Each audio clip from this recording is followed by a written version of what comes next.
Antes de começar, eu queria pedir a todos que estão aqui que se inscrevam no canal, compartilhem o nosso conteúdo e acione o sininho para receber todas as novidades, tá bom? Porque aí cada vez a gente vai poder fazer mais e mais episódios, que vai fazer muito bem para todo mundo. Nosso convidado de hoje é fisioterapeuta, professor e pesquisador, com doutorado realizado na Austrália. É professor titular da Universidade Cidade de São Paulo, pesquisador nível 1 do Conselho Nacional de Desenvolvimento Científico e Tecnológico, o CNPq, e vencedor do prêmio CAPES de tese. Com mais de 200 artigos científicos publicados, também atua como comunicador, aproximando ciência e prática clínica. No episódio de hoje, vamos falar sobre a importância de levar a ciência para além dos muros da universidade, os desafios de formar profissionais que saibam ler e aplicar evidências, o risco dos modismos na saúde e o papel da comunicação científica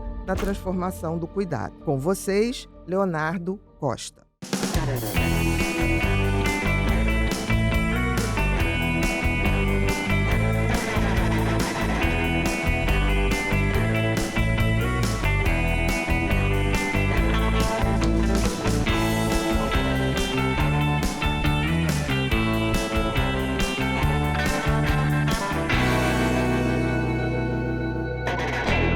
Olá, sejam todos muito bem-vindos a mais um episódio do Pod People, um lugar onde a gente se encontra para ver e ouvir gente. Gente que faz, gente que acontece, gente que inspira. Nosso convidado de hoje é fisioterapeuta, pesquisador, professor e o nome dele, Leonardo Costa. Tudo bom, meu querido? Bi, muito obrigado. Estou muito honrado, muito feliz. O dia que você mandou a mensagem foi um dia maravilhoso para mim. Contei para todos os meus vizinhos. Olha, a honra é toda minha, porque eu queria ter tido um professor como você na minha formação universitária. Nunca é tarde. Não, queria, porque eu tive que batalhar muito, assim, correndo por fora, porque não era dado pra gente essa questão da evidência, né? De você fazer uma prática clínica em evidência científica. É isso aí. Isso era uma coisa muito en passant, muito, né? Eu acho que você está revolucionando. Acho que ainda tá, Bia? A gente fez um estudo recente com cursos de odontologia. Foi uma parceria que a gente fez com a Universidade Federal do Espírito Santo. A gente deu um trabalho danado. A gente pegou todos os currículos escolares de todas as faculdades do Brasil e a gente viu se tinha algum conteúdo ali que explicava basicamente como interpretar ciência. E a gente achou 3% em odontologia. E é bem improvável que em medicina seja diferente, ou na psicologia, ou na fisioterapia, ou na enfermagem, ou na fono. E existe um gap de literatura enorme nisso. Então, uma mensagem meio maluca, assim, para esse momento é que a gente estuda demais nas faculdades de saúde e a gente sai, às vezes, sem saber interpretar o que é mais importante que a evidência. A gente estuda coisas que não são tão evidentes. É verdade, é verdade. Querido, antes de começar, eu queria te fazer uma pergunta.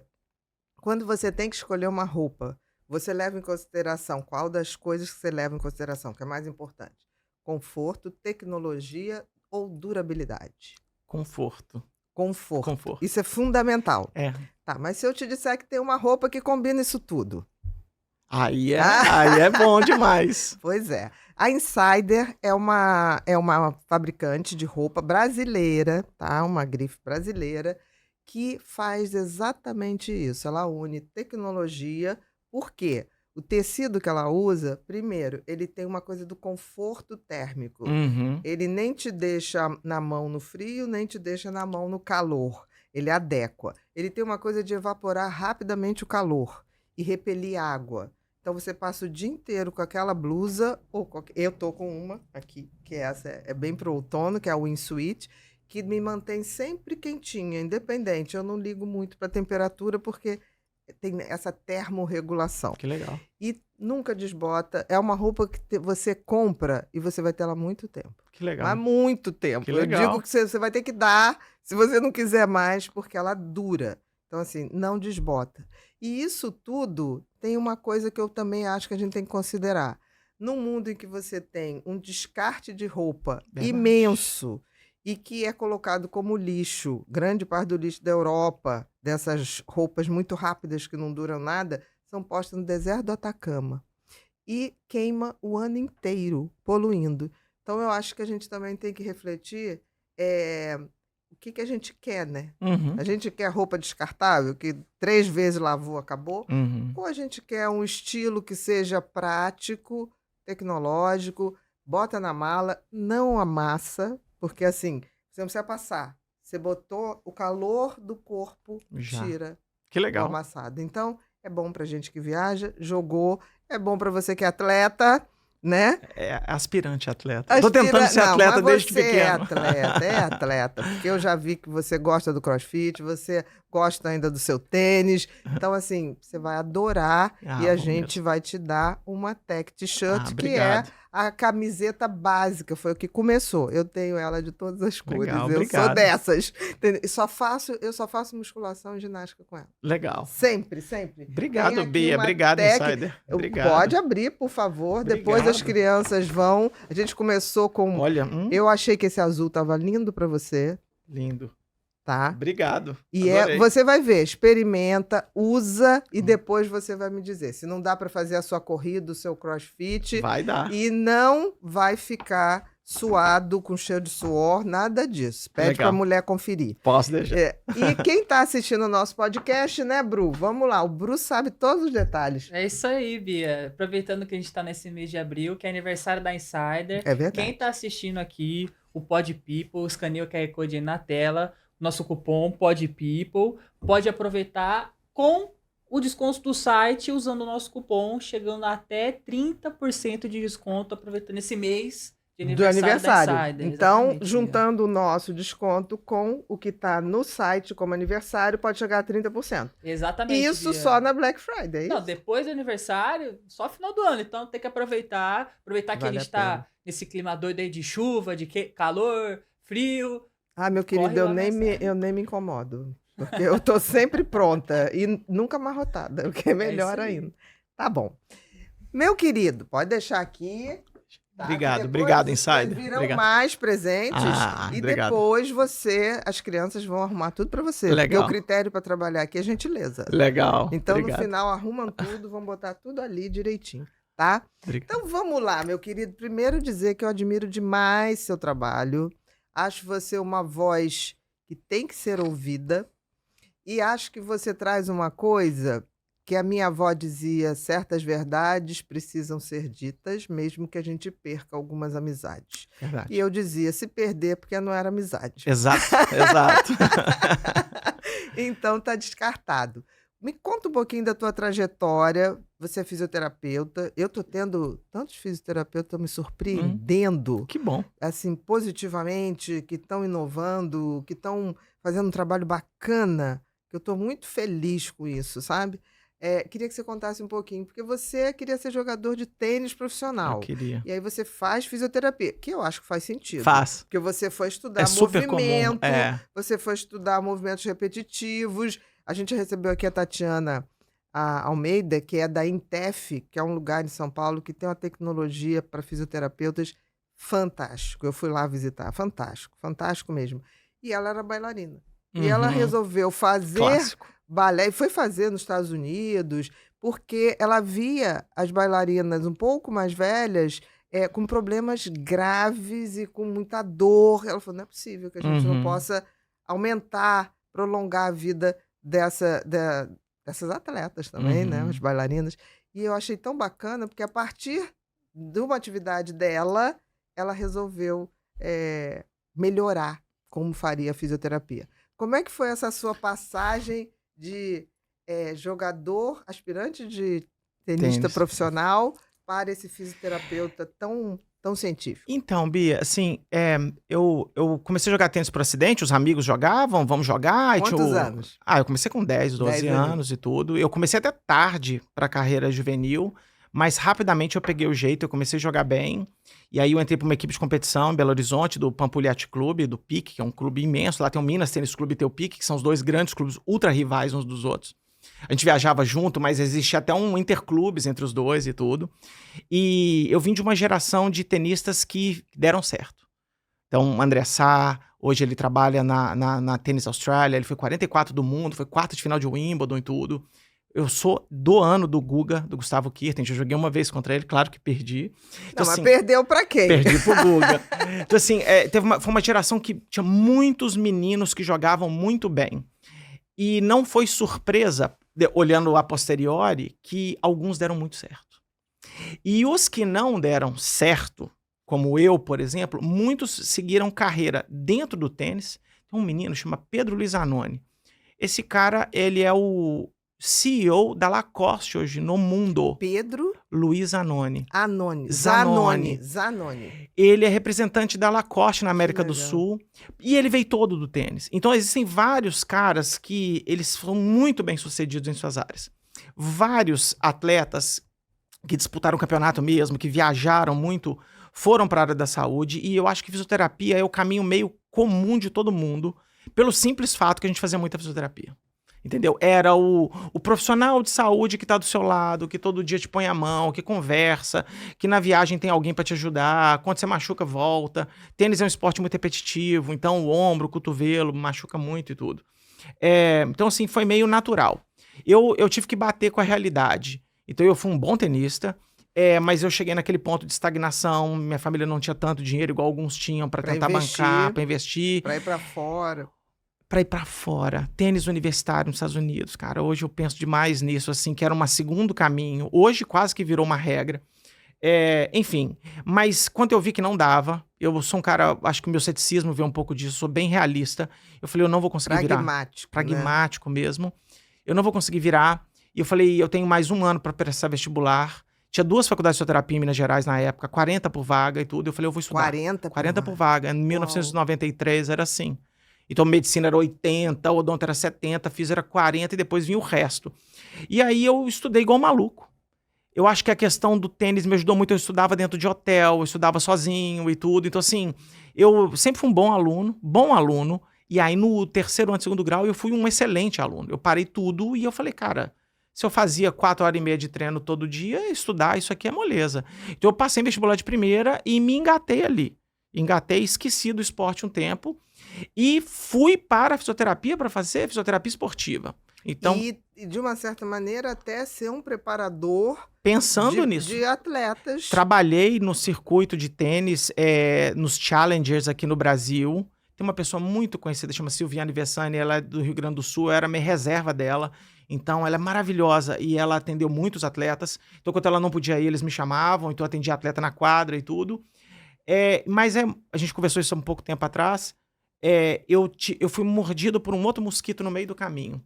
Eu fui fazer uma pós-graduação em fisioterapia esportiva e eu vi um professor dando aula. Eu adoro falar desse cara, o Sérgio Teixeira Fonseca. Sérgio Teixeira, a gente tem que exaltar quem nos inspira. Mestres. Exatamente. E a cena foi exatamente essa. Era um sábado à tarde, ele estava dando aula e no final da aula ele deu um suspiro e falou assim, eu preciso acabar que eu tô muito cansado. E quando ele falou isso, tinha 1h30 que o horário regular da aula já tinha passado e praticamente ninguém percebeu.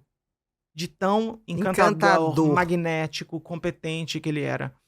Ele tinha 36 anos de idade na época e aquilo era muito jovem para ele ter um doutorado. Ele tinha acabado de voltar do doutorado. Hoje as pessoas fazem doutorado muito mais cedo. Quando acabou aquela aula, eu cheguei em casa e falei pra minha mãe assim, mãe, eu quero ser esse cara. Aí a área acadêmica me pegou. E aí eu fiquei naquela dualidade assim, entre atender pacientes, entre ir pro esporte, entre virar acadêmico. E aí eu falei, eu não posso ficar só aqui. Aí eu fui fazer mestrado, não tinha nada na fisioterapia, eu fiz na educação física, aí de novo fui para a área de ciências do esporte. E lá para frente eu tive um vazio que eu queria voltar para minha profissão, para estudar. Eu fui estudar psicologia esportiva, era maravilhoso e tudo. E aí eu comecei a ouvir a palavra prática baseada em evidências, onde tudo começa, né? Na faculdade ou não? Na especialização do FMG. Tá. Eu sou mineiro de Belo Horizonte. E eu comecei a falar, gente, então quer dizer que parte do que é ensinado pra gente na universidade pode não ter evidência? Eu fiz 5 anos de curso integral na universidade, 6.000 horas de treinamento, e aquilo que os professores falavam não é 100% verdadeiro. Confiável. E era. E eu comecei a ler e eu comecei a perceber que um monte de coisa que eu prescrevia não era bem isso. Muitas coisas que eu prescrevia como fisioterapeuta foi baseado no estudo com 6 camundongos. Eu falei, mas eu não trato camundongo, eu trato gente. E aí houve uma evolução muito legal de ciência nessa época. E o centro de fisioterapia baseada em evidências no mundo é na Universidade de Sydney, na Austrália. E tinha um brasileiro que foi para lá, o professor Paulo, que também foi meu professor na FMG, e eu colei nele. Em 2004 eu fiz uma viagem meio... Falei, vou lá ver o que que é. Porque às vezes você chega lá e fala, bom, não é isso. Não é né? nada disso, exatamente. Eu peguei um voo, fui pra lá, fiquei 11 dias. Eles pediram pra apresentar minha tese de mestrado em inglês. Foi meio assustador pra mim e tudo. Hoje você botava numa inteligência Artificial artificial, e você fazia. ficava lá e ela falava e... Fiquei ensaiando igual um louco, porque eu não queria... Né, essa coisa do tenista, né? Eu tenho que me apresentar bem, eu não posso errar e tudo. E fez muito mal pra mim essa viagem, porque eu falei, agora se eu não conseguir fazer esse doutorado... Aí vou estar infeliz. Aí eu vou estar infeliz. Foi muito louco. Até na volta eu falei assim, eu vou parar 4 dias na Nova Zelândia, vai que eu nunca mais volte aqui, né? E foi muito ruim. A minha esposa já era minha namorada na época, eu falava assim, Lu, eu ligava pra ela, usava uns cartões, assim, com um código, usava uma empresa chinesa pra ligar pro Brasil. E falei, Lu, não pode dar errado, não pode dar errado. E isso foi em 2004. 1º de agosto de 2005 eu tava chegando na Austrália, eu ganhei uma bolsa de estudos da CAPES aqui do Brasil. E foram os 4 anos mais incríveis da minha vida. Assim. Você já foi com a Lu? Eu fui com ela, eu casei quase dentro do avião. Tipo assim, Lu, nós vamos casar porque a gente tem que vir pra cá. Não, sem ela não teria opção. Então, assim, eu casei, ela foi pra casa dela, eu fui pra minha, porque demorava 30 dias pra acabar, pra gente ir embora. Então, nossa primeira casa já foi em Sydney. Um apartamento pequenininho, bolsista, né? E foram 4 anos de muito esforço. E muito legal, assim, um desenvolvimento intelectual que de repente, eu cheguei num ponto que eu falei assim, cara, eu tô entendendo isso aqui. Então, eu fui fazer, a minha esposa também entrou pro doutorado, e de repente, a gente tava estudando estatística avançada, coisa complexa de computação e tal, um monte de coisa legal. E eu queria muito trazer isso pro Brasil de alguma forma. Então, a fisioterapia, não acho a fisioterapia. As profissões de saúde na Austrália são orientadas para a evidência. Claro que tem pseudociência, claro que tem picaretagem. Mas numa menor... Assim, menor percentual. O sistema de saúde deles é o seguinte, isso aqui não funciona. Tudo bem, então eu te dou 4 anos para me provar, não, senão eu corto. Ele tira do rol de pagamentos deles.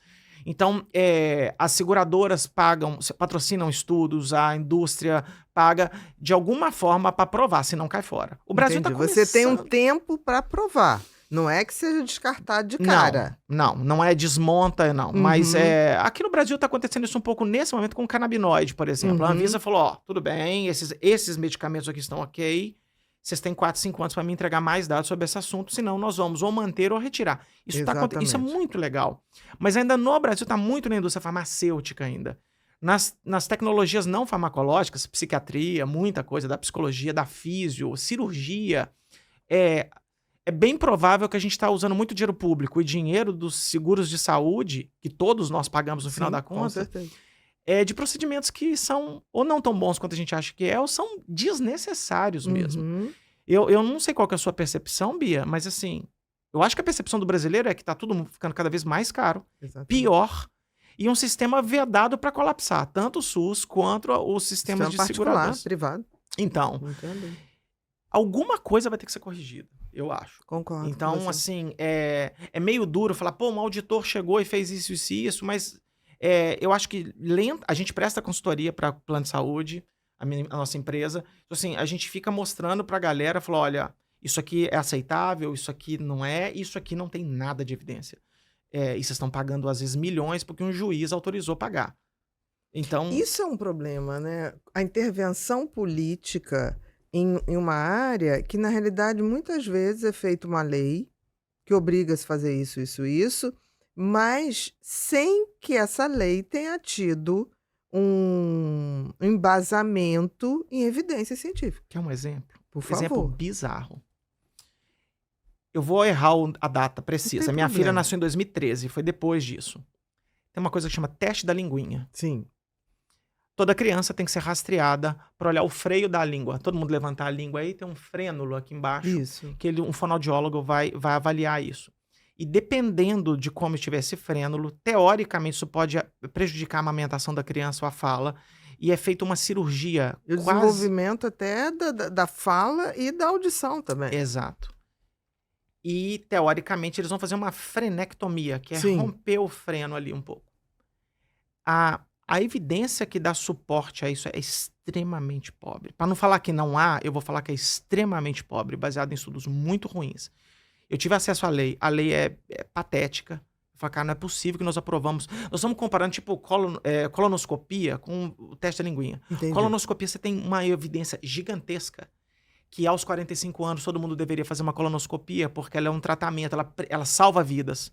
Exatamente, não é só um exame, é um exame que se tiver detectado lá Você o pode pólipo, tratar você na pode hora. tratar, é o único exame É o que é único. tratável. Então, assim, colonoscopia é um milagre, Nossa, é com uma certeza. ciência incrível por trás disso. A gente tem outros rastreios importantes, rastreio de diabetes, rastreio de hipertensão arterial, de dislipidemias, etc. Quando você fala do rastreio da linguinha, você está falando de uma pesquisa muito preliminar a ponto de gerar uma lei que obriga a rastrear todas as crianças. Aí alguém fala assim, pô, mas qual que é o problema? O problema é que tem um monte de criança sendo operado de forma desnecessária e fica sequelada por causa disso. Então, assim, alguém foi lá em Brasília, sentou na mesa de um deputado, alguém deu uma canetada, o ministro, na época, assinou e virou lei. A lei tem um parágrafo lá, Bia, que está escrito assim, isso aí vai promover o crescimento da fonoaudiologia no Brasil. Eu falei, mas lei? Isso é para salvar a pessoa ou é para corporativista? Entendi. Você tá entendendo o que eu tô falando? Assim, isso Em aí, última instância, qualquer profissional de saúde visa o paciente e não a si. o centro da prática baseada em evidências é o paciente, nunca pode ser o profissional de saúde, em nenhuma hipótese. Nós somos parte do processo. Exatamente. Quem é o rei é o paciente. Então, assim, o mundo da evidência, eu falo isso toda hora, para de olhar para o corporativismo. Nós somos todos maravilhosos e importantes, mas o centro é o paciente, senão a gente não tem nem razão de existir enquanto profissional de saúde. Então, assim, virou lei, entendeu? Então, assim, eu acho muito perigoso, porque uma lei dessa cria iatrogenias, né? Procedimentos desnecessários que custa para o erário, custa para os planos de saúde, custa para os bolsos das pessoas e que pode causar dano. Diferente de uma colonoscopia ou de uma mamografia após 50 anos a cada 2 anos, ou anual. Pode salvar vidas. Que pode salvar a vida no final. Então, assim, a gente já tem evidência que se ele der positivo e eu agir aqui, eu salvo a vida lá na frente. Ou eu melhoro a vida da pessoa. Nós não temos isso para essa coisa. Então, esse exemplo me veio de cabeça aqui agora. Uhum. É perigoso. Não é assim que se faz lei, né? Lei deveria ser feita baseada em dados. Né? Uma lei que eu acho maravilhosa no Brasil é busca antitabagismo, uso de cinto de segurança. Isso aí tem dados. Não beber e dirigir. Uhum. Né? Na nossa época, quando a gente era jovem, Deus, não tinha eu fui cinto de salva segurança. várias Eu vezes. também. Eu toda noite agradeço, meu Deus, muito obrigado pelas besteiras que eu fiz e você me salvou. Então, Entendeu? tem um artigo agora publicado no British Medical Journal sobre o uso de maconha, fumada Uhum. e acidente de trânsito. É bizarro. E tem gente que olha pra aquilo e fala, não, tá tudo bem. Eu falo, não tá tudo bem. Se você quiser usar, é uma liberdade que te Em cabe. casa. Não vai pegar né? no volante. Mas não vai dirigir, botar em risco a vida dos Exato. outros. Então, aqui no Rio de Janeiro, eu vi que tem muita blitz Tem. para etilismo e tudo, Funciona. funciona super bem. Isso sim é uma lei baseada em dados, em que em última análise está salvando, está fazendo a sociedade ficar melhor. Outras não. E vale pra todo mundo aqui no Rio, tá? Uhum. Assim, já foi pego atores, Que bom. jogadores, não tem negócio. Foi pego, já liga pra alguém, fulano, você pode vir aqui pegar meu carro, você faz o bafômetro, Que tudo bom, se resolve. é Todo isso. mundo te trata muito bem. Leis que funcionam. Acho que a lei E tudo bem. de cigarro também, assim. Ninguém Uhum. entra hoje num restaurante. Eu não entraria aqui hoje fumando. A não Né? ser que você estivesse fora da casinha. Fora da casinha. Algum problema Né? muito Então, grave. funcionou. Aí Uhum. sim eu acho que existe evidência dizendo que cigarro faz mal. Né? Um fumante passivo, ele vai virar vítima sem querer fumar. Com certeza. Vamos separar os dois. Ah, eu quero fumar. Beleza, vai no meio da rua e fuma. Isso é lindo. Não é proibido. Não Ele é tem proibido. a opção de escolha. Exato. Mas exato. ele sabe comprovadamente tudo que o cigarro pode levar. Exato. Como o cigarro eletrônico agora também está se deixando muito claro. Ainda não está estabelecido, porque teoricamente nem é liberado, Autorizado aqui. autorizado. Então é ilegal o tempo todo. Mas está sendo colocado bastante que o dano é até maior. Eu acho que nós E mais vamos ter um rápido. problemão. Eu Eu acho que nós já também. estamos tendo, mas talvez a gente não está conseguindo medir. isso vai virar um tsunami, que a gente tá Vai. olhando pra onda ali, retraindo e fala, o que é aquilo? Eu acho que nos próximos 5 anos a gente vai É, colapsar o sistema só da questão atendendo esses pacientes. atendendo os pacientes. É. Quando você fala com um pneumologista, pra eles é claríssimo, mas eles são na ponta do sistema. Talvez a gente que tá aqui de fora, a gente não vê isso muito bem. Exatamente. E aquilo tem um cheirinho bom, aí você vai numa praia, a garotada tá fumando. Você vai numa festa, a garotada tá fumando. E as pessoas tendem a não reclamar, porque o cheiro é bom, Exato, exato. Não incomoda, né? né? E ao mesmo tempo a gente também tá ali, fumando passivamente. Eu sempre falo, quer fumar, gente? Ó, a varanda tá lá aí aberta, exato. fecha a porta pra cá, pode fumar lá. Ô, Bia, o que mais me assusta, assim, eu não queria deixar de fazer essa mensagem logo Por no início do favor. podcast, assim, ó. As pessoas precisam ter ciência. A gente não precisa ter evidência robusta de tudo que a gente faz na vida.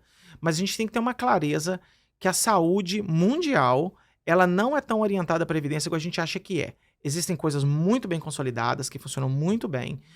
A gente precisa muito fazer investimento em ciência e principalmente em educar não só os profissionais de saúde, mas também educar o paciente de poder perguntar para o próprio médico, virar Não, para e o que a médico. gente faça uma ponte entre o estudo e o paciente, no Exatamente. sentido de deixar claro para ele, esse estudo diz isso, isso, isso. Diante do seu caso, você tem possibilidade A, B e C. Exato. Eu sempre trabalhei Dar assim com opções. os meus pacientes. Eu brincava, falei, nós temos sempre A, B e C. Vamos escolher juntos. A Exato. decisão será sua. Exato. Mas se eu não te der essa informação, você não está fazendo uma escolha Informada. baseada em informação. Você não tá dando, você acabou de narrar o conceito de decisão informada. Porque o problema é que às vezes o paciente ele toma decisões, mas ele não tem todas as Exatamente. informações na mão. Não, a maioria você fala assim, mas quem mandou você fazer? O médico, mas É. ele te explicou por quê? Não, ele falou que eu tinha que fazer. Mas você não acha que é porque o brasileiro é muito passivo diante do médico? Vamos usar a palavra médico? Acho. Eu acho que às vezes o brasileiro até se ofende, às vezes fala assim, "Ué, mas como assim o médico me deu 3 opções? Ele é que é o senhor do saber?" Não, tem gente, sim. Tem gente que Eu fala acho que assim, tem doutor, tem gente que foi olhar pra mim, doutora, a senhora que é a médica. Que Eu falei, mas a decide. vida é sua. Exato, exato. Eu acho que existem situações mais Eu fáceis. posso te dizer, quem que eu escolheria? Eu, Ana Beatriz, mas você não sou eu. Eu dou um exemplo que eu ouvi, eu nunca mais esqueci desse exemplo. O doutor Roberto Calil, médico do presidente Lula, Sim, do Sírio. do Ciro, ele contou uma vez uma história que quando o Lula teve o tumor na garganta, ele falou assim, o padrão ouro era cirurgia. Padrão ouro. A menor probabilidade do Lula ter um evento catastrófico no câncer dele era cirurgia. Porém, ele ia perder a corda vocal. Isso na mão de um professor, de um comunicador, de um político, é acabar com a carreira da Com a pessoa. carreira. Então eles passaram por um segundo nível de evidência, que é a combinação de quimioterapia e radioterapia, com mudança do timbre vocal, nítido que o Lula mudou o timbre vocal, o timbre dele é muito mais grave do que é hoje, porém com uma probabilidade de mortalidade em 10, 20 anos um pouco maior do que você remover cirurgicamente. Quando ele falou isso, eu falei assim, isso aí é uma descrição de uma decisão informada, em que botou o contexto do paciente em jogo. Sei lá, o cara é TI, ele fala, eu não falo muito mesmo, eu vou conseguir comunicar com a minha esposa baixinho aqui, tá tudo bem. Eu abro mão, mas eu não quero ter nenhuma chance de morrer. E o Lula fez isso. E assim, eu gosto de dar esse exemplo, que é um exemplo público. Alguém pode buscar isso na internet. Ele pôde escolher. Os oncologistas fazem isso muito bem. Porque as decisões ali podem ser... Existem diferentes níveis, talvez o termo tá errado, de radicalismos, né? Eu tenho que operar, eu tenho que fazer uma mastectomia radical, tirar a mama toda. Ou eu vou ter que dar uma químio que vai perder cabelo. E vai ter um monte de outros eventos adversos que se o médico não colocar isso na mesa pro paciente e discutir com ele e ver o contexto, qual que é a idade, o que ele faz, Claro. tudo. Eu acho que a oncologia é maravilhosa nisso. Eu acho que as outras... Os bons oncologistas. Concordo. Eu acho que muitas profissões não fazem isso. Fala assim, Exatamente. cara, ele, igual você falou, ele tem o Waze. Eu vim aqui com o seu motorista, ele tinha 3 caminhos para tomar. Qualquer um dos 3 chegava. E ele falou, olha, eu acho que nas condições atuais, por causa de 2, 3 minutos, é melhor fazer esse caminho. Vambora. Isso é decisão informada. Sim, mas te falou. Né? É decisão informada, é uma decisão que você concorda. E eu acho que isso falta. Falta um pouco do paciente perguntar. Acho que o paciente tem um pouco de vergonha de perguntar assim, doutora, tem alguma intervenção menos invasiva? Quais são os eventos adversos desse tratamento que você está me propondo? Onde que isso vai levar? Se eu não fizer nada, o que vai acontecer comigo? Que também é uma escolha. Exatamente. Por exemplo, diante de algum tipo de câncer, você tem que dar a opção ouro, a opção prata E a opção bronze, que é o cara chegar aí, se eu não fizer nada, você tem que estar apto a É dizer. dar as probabilidades para os Dar as pacientes. probabilidades. E eu acho assim, aí tem um outro ponto difícil, né, Ana? Assim, o nosso cérebro não pensa probabilisticamente. Não. Não pensa. Eu fui num congresso esse final do ano, eu vi o Neil deGrasse Tyson, que ele, que pra quem não sabe, foi o cara que tirou o Plutão da lista de planetas. Foi, Literalmente, ele é foi. um astrofísico. Foi uma palestra incrível que ele deu. Incrível. Eu fui no congresso da Sociedade Americana de Céticos. Aí é muito a minha casa isso. E ele falou o seguinte, a probabilidade foi a última coisa, a última dimensão matemática que foi descoberta pela humanidade. E ele usou uma frase muito dura, mas que depois eu pensei, falei, cara, ele tá muito certo. Ele falou assim, estatística vem da probabilidade. A estatística tem que ser ensinada. A gente não aprende, ela não é intuitiva, sabe? Aqui, ó, O cérebro não tende. 2 balinhas mais 2 balinhas são 4 balinhas.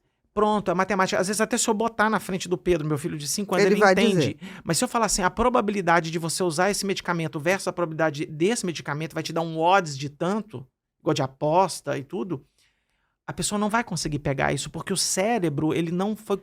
Nossa forma de pensar não é probabilística. É muito mais concreta. Eu acho. E a perigosa. probabilidade é algo que não tá visível. Exato. Você tem que imaginar. E o cérebro é bom para imaginar, assim, no sistema de fuga ou luta. Ele faz conexões causais que não existem. Exatamente. Ele faz tudo para estar numa zona de conforto. Exato. Então, assim, e aí, de novo, nós profissionais de saúde não somos treinados a isso. A gente cai numa cadeira universitária onde um professor de estatística ensina a gente a fazer conta. Faz um desvio padrão na mão. Eu falei, cara, não era muito melhor explicar o que significa um desvio padrão? Exatamente. Sabe? A gente não quer. A gente vai fazer um TCC de graduação. Acho que todo mundo da área de saúde vai entender isso. Não era melhor explicar como usar a ciência para atender pacientes? Claro, porque Né? a ciência só existe em última instância para beneficiar alguém. Você não foi fazer que medicina é o para paciente. virar pesquisador em primeira linha, não. Alguns ali, alguns poucos no funil, falaram, caramba, eu quero estudar isso. Eu vou estudar a fundo isso, eu vou fazer um doutorado nisso. E aí existe um outro curso para te ensinar isso.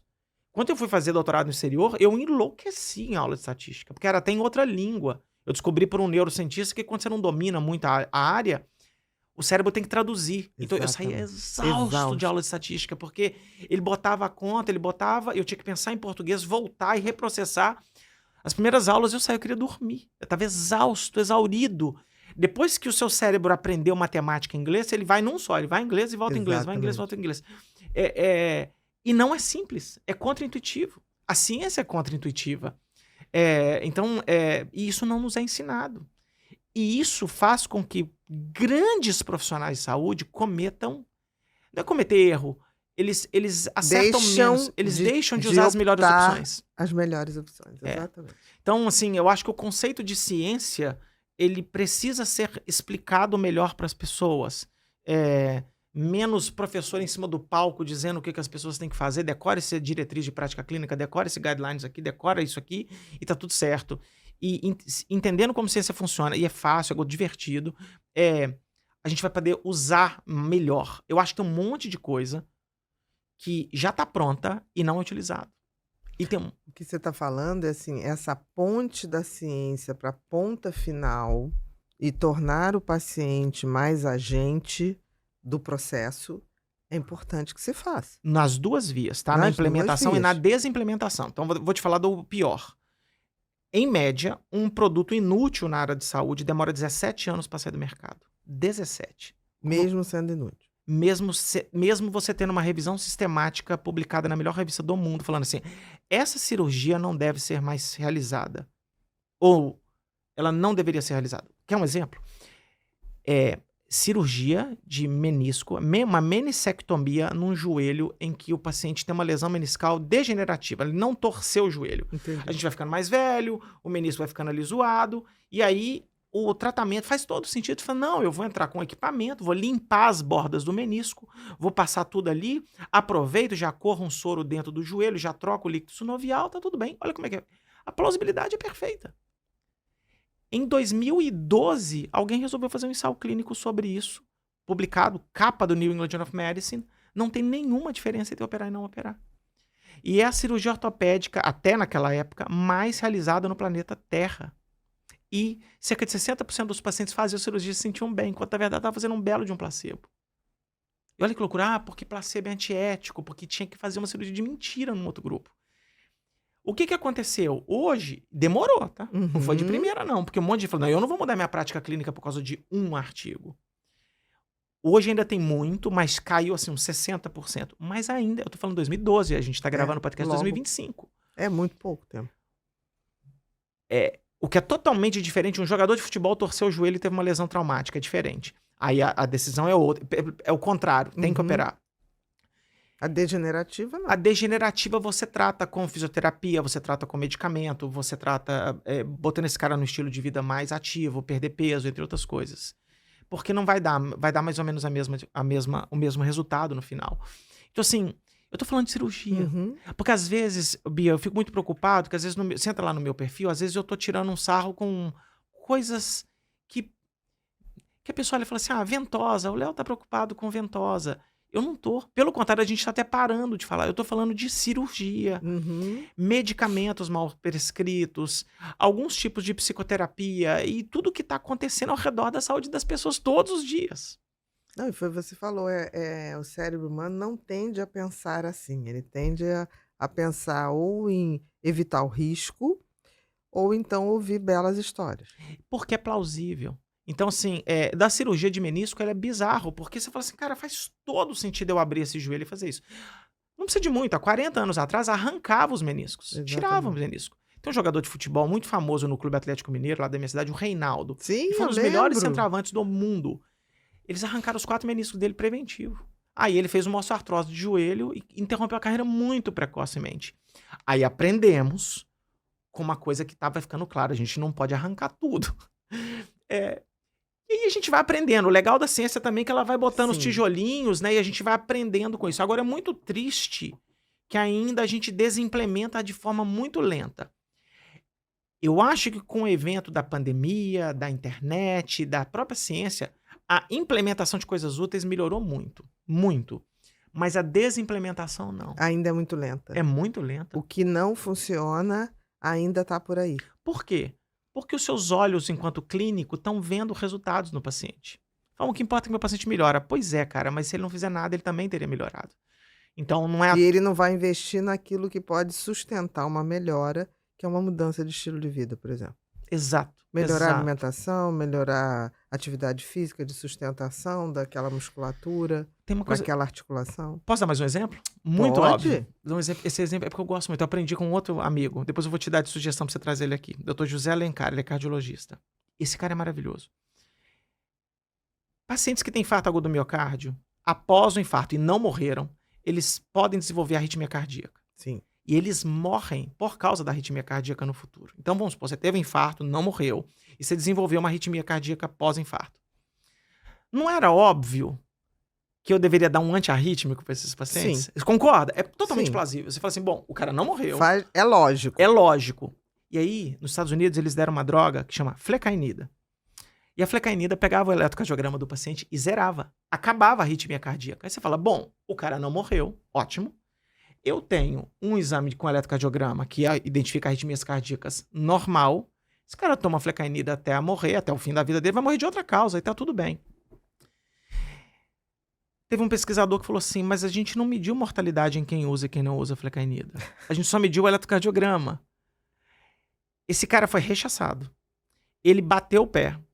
Ele foi conduzir um ensaio clínico. Ele não conseguia recrutar paciente porque os cardiologistas falavam assim, cara, você é louco de fazer isso. Eu vou tirar a flecainida e vou dar placebo e vou manter a flecainida no outro grupo. Isso é antiético. O estudo demorou 5 anos a mais do que ele estava previsto em projeto. E quando ele foi publicado, que eles descobriram que havia 3% de morte em quem tomava placebo e 8% em quem tomava flecainida. Quase 200% de risco relativo um do outro. Nos Estados Unidos, a conta de padaria é que morreram 250 mil pessoas por causa da flecainida. Porque a gente deu um pulo na frente da ciência. Porque a gente mediu só um fator. A gente não mediu o mais importante, do paciente. Olha só, tratamos o exame. Tratou seu exame. Exatamente. Tratamos a porcaria do exame, que não está errado em princípio, mas a gente não fez só mais uma medida. Quantos morriam em cada grupo? A história da flecainida é quase comparável com a da talidomida e diversos outros medicamentos que a pessoa fala assim, a indústria farmacêutica é malvadona. É um dos maiores cases de catástrofes em que a gente tratou o mecanismo da doença, mas a gente não olhou para o O principal. que aconteceu com o paciente? E aí eu repito, como é que é contraintuitiva a ciência? Maravilhoso, é fascinante a ciência. Mas os médicos não perceberam isso. É claro que não, doutora Bia. Doutora, Claro, desculpa. mas entendi. Porque 92% dos pacientes retornavam para consulta vivos. E foi os outros 8% é porque mudou de casa, trocou de médico, tá bem. Por que vai ficar fazendo retorno? Né? O olhar humano não tá observando isso. E é totalmente honesto falar, cara, eu não posso culpar nenhum. 8% é muito. É muito. É muito. É muito. Essa história da flecainida foi publicada também no New England Journal of Medicine. Essa mudou a prática clínica. Porque na hora que o estudo saiu, não foi, eu acho que não foi retirado do mercado, mas falaram porque a flecainida tem outras utilidades. Uhum. Ela não é uma droga assassina. Sim, específica, né? Para isso. Mas, assim, todos os cardiologistas foram avisados imediatamente. Falaram, opa, erramos, vamos voltar, vamos ter que fazer outras alternativas para esses pacientes. Então, Que existem outros antiarrítmicos. Existem Existem outras coisas que são feitas. Eu não saberia dizer qual foi a opção Sim. disso, mas essa história, para mim, é muito emblemática. O caso da flecainida. Agora, que lindo quando alguém faz a pergunta certa, né? Eu sempre digo que a gente estuda não é para saber tudo, mas é para errar menos. Eu acho que eu sempre, quando dava aula, eu adorava o aluno que me perguntava uma isso. coisa totalmente ao contrário. Mas, Bia, você não Aí acha que... tinha gente que falava assim, ih, tá prestando atenção. Eu falei, não. Mas Ele eu acho tá prestando muito mais atenção do que a gente aqui. Eu sou professor universitário, eu posso dizer isso. Eu acho muito catedrático ainda. Pergunta o professor certa, né? Não, eu acho que o professor é muito reizinho ali em cima. Não dá oportunidade para que se perguntem coisas que parecem sem sentido. É isso. E a gente tem que estimular. Não existe pergunta idiota, existe resposta idiota. E o professor não pode nunca deixar de falar a mesma mensagem 900 mil vezes até que entre na cabeça das pessoas. E eu acho que isso é, em alguns cenários, desencorajado. Também acho. Acho que o mentor de residência, o orientador de doutorado, que você tem o cara ali do seu lado, ele tem que estar pronto para ouvir a pergunta que possa parecer mais idiota do mundo. Não é idiota. Né? Sabe, assim, né, na fisioterapia, teve 3 casos assim comigo na minha mão. De um aluno chegar e falar assim, a pessoa tá morrendo de vergonha, mas tô achando a perna daquele paciente muito quente e tudo. Eu olhei, tinha uma trombose venosa profunda visível ali. Eu falei, que bom que você me falou isso agora. Exatamente. Eu não sei se tem, mas tá claríssimo que... Algo existe. Algo existe. Precisamos mandar de volta pro médico, ligar agora e tomar uma decisão. E nesse caso, 3 alunos de 7º período de física acertaram o diagnóstico. Eu sempre conto, falo, não tenha medo de me chamar, porque eu faço ambulatório com os alunos, de me chamar, caso uma bandeirinha vermelha levante, porque aí já não é mais uma recuperação de mitose de tornozelo, é salvar a vida do cara. Exatamente. Salvar a vida dele. Hierarquia de urgência, de necessidade. Urgência, é uma hierarquia. urgência. O cara apontou para uma coisa, ele viu. E eu falei, você tem a sua autonomia, inclusive de não fazer nada, porque fazer exercício numa TVP, você pode literalmente desgarrar um trombo. Aí desgarra, você faz uma embolia pulmonar e tchau. Já era. Exatamente. Então, assim, eu fico muito preocupado e agradeço mais uma vez de estar aqui com você, assim, para jogar essa bola para cima. A gente tem que saber que a ciência é maravilhosa, tem muita coisa ruim na ciência, mas as coisas não são tão claras quanto a gente acha que é. A gente sabe muito ela menos. tem que estar aberta para novas dúvidas. Exato. As dúvidas é que vão dando o andamento da ciência. Exato. Né? E quem está na ponta, que é o clínico, ele que tem que levantar essas dúvidas. Exatamente. Né? Se não fica o pesquisador de escritório, o cara que está na frente do computador que não vê nenhum paciente, ele fica inventando pergunta lá, que ele não é a pergunta da vida real também. Então, existe uma arrogância nesse mundo meu que você não tem noção. Então, eu acho que dos dois lados, das duas pontas, eu acho que tem que ter um diálogo muito melhor em quem está fazendo a pesquisa e quem está aplicando os efeitos. Isso eu nunca me entendi por que essa falta de diálogo. Porque o médico, em geral, diz assim, não, mas eu que estou com o paciente, né? Não é você, eu que estou atendendo, a roda está rodando, então deixa do jeito que está rodando. E o pesquisador fala, não, mas o que eu estou vendo aqui não é nada disso que você está falando aí. Gente, É. a questão, todo mundo ganha quando o paciente vai melhorar. Eu acho que nos hospitais universitários isso é bem melhor, tem uma cultura, né, da Sim, dúvida. maior. Melhor, tá? Não é perfeito, não não. é É perfeito. cheio de reizinho também, mas assim, é melhor. O ambiente é mais propício às perguntas. Não ter vergonha, medo, ou mesmo de questionar um colega sobre o assunto. Existem outros ambientes que são totalmente... Esse é o e tem protocolo colegas e que já você era. questiona, parece que você xingou, agredindo. agrediu, e você só tá vendo uma possibilidade, uma outra Concordo. possibilidade, que pode estar errada. Pode estar Ok. completamente... Pode estar completamente errada, mas se tiver certa, pode salvar uma vida. Pode. Então é assim, porque tem gente falando, não te falei que você estava errado. Não, E aí? Isso é infantilidade, Então, né? eu acho que falta essa maturidade acadêmica em todos nós de entender não é a pessoa, é o paciente, não é o pesquisador, é o trabalho do pesquisador. Eu vivi 5 anos na Austrália num movimento assim em que as pessoas não tinham medo de criticar os trabalhos. Que legal. Ele tem essa cultura do contraditório, do confronto. E mas sem brigar. mas no início é aterrorizante. Quando você é mais jovem ou quando você vem de um departamento e vai para outro. Tipo assim, cara, o cara acabou de falar que o que eu fiz foi uma porcaria. Mas ele falou, ele não tava te chamando de porcaria. E depois você volta para casa e passa um dia, 2 e 3 e você fala assim, é verdade. É uma porcaria mesmo. Eu tenho que refazer isso aqui. Exatamente. Tem que e- ter humildade. Tem que ter muita humildade intelectual para fazer isso. E eu acho que, de novo, a gente não é ensinado nisso. E eu A ter essa humildade. Pelo contrário, a gente é ensinado a ser inquestionável. Né? Quantos médicos, assim, a senhora é médica? Porque Então, eu acho que vai mudar. Existem situações que vão mudar isso. Eu acho que depende Também da maturidade. Eu acho que as pessoas mais velhas são mais tranquilas com isso. Os mais jovens são mais reativos. Eu tento fazer isso dentro do departamento que eu trabalho, isso. Falar, cara, um aluno vai fazer um ensaio. Ele quer ensaiar comigo para uma defesa de mestrado. Eu falo, chama os 20 alunos. Falo, todo mundo anota, procura todos os erros do slide, tudo que ela gaguejar, se anota e tal, e entrega na mão dela. Por quê? Porque na hora que ela for defender de verdade, ela já passou por um primeiro escrutínio Entendi. e ela entra ensaiada. Não é a primeira vez Claro. que ela vai ser exposta. Isso na música é muito comum, as pessoas ensaiarem as ações no esporte. Nossa. Minha filha é atleta de ginástica olímpica, artística. Ela é julgada por aquilo. É engraçado isso. O atleta é muito bom nisso. Sim, o atleta é acostumado a isso. A ser julgado, a julgar, repetir. não, tem que melhorar isso. Ele não bota aquilo como uma crítica, ele bota como para melhorar. Na minha casa tem quase uma regra. Os meus filhos, eles têm que engajar em alguma atividade física. Se der para fazer um pouquinho de competição, melhor ainda. Para passar, para aprender a perder, né? Para jogar. Pra ter humildade de perder, né? E fala, tem alguém melhor do que eu. E agora? Exatamente. E agora que o adversário foi melhor do que você. Exatamente, tudo bem. Né? Ele tem mais talento, mais dedicação, seja o que for, e tá tudo bem, né? Bru, vamos para aquelas notícias que a gente tem aí, que são algumas que a gente quer comentar. Por que desconfiar se um artigo científico for muito surpreendente? Ai, que legal. Isso é do dia 1º de 4 de 2025, bem recente. Conheço o Leandro. Eu conheço o Leandro. Vamos lá.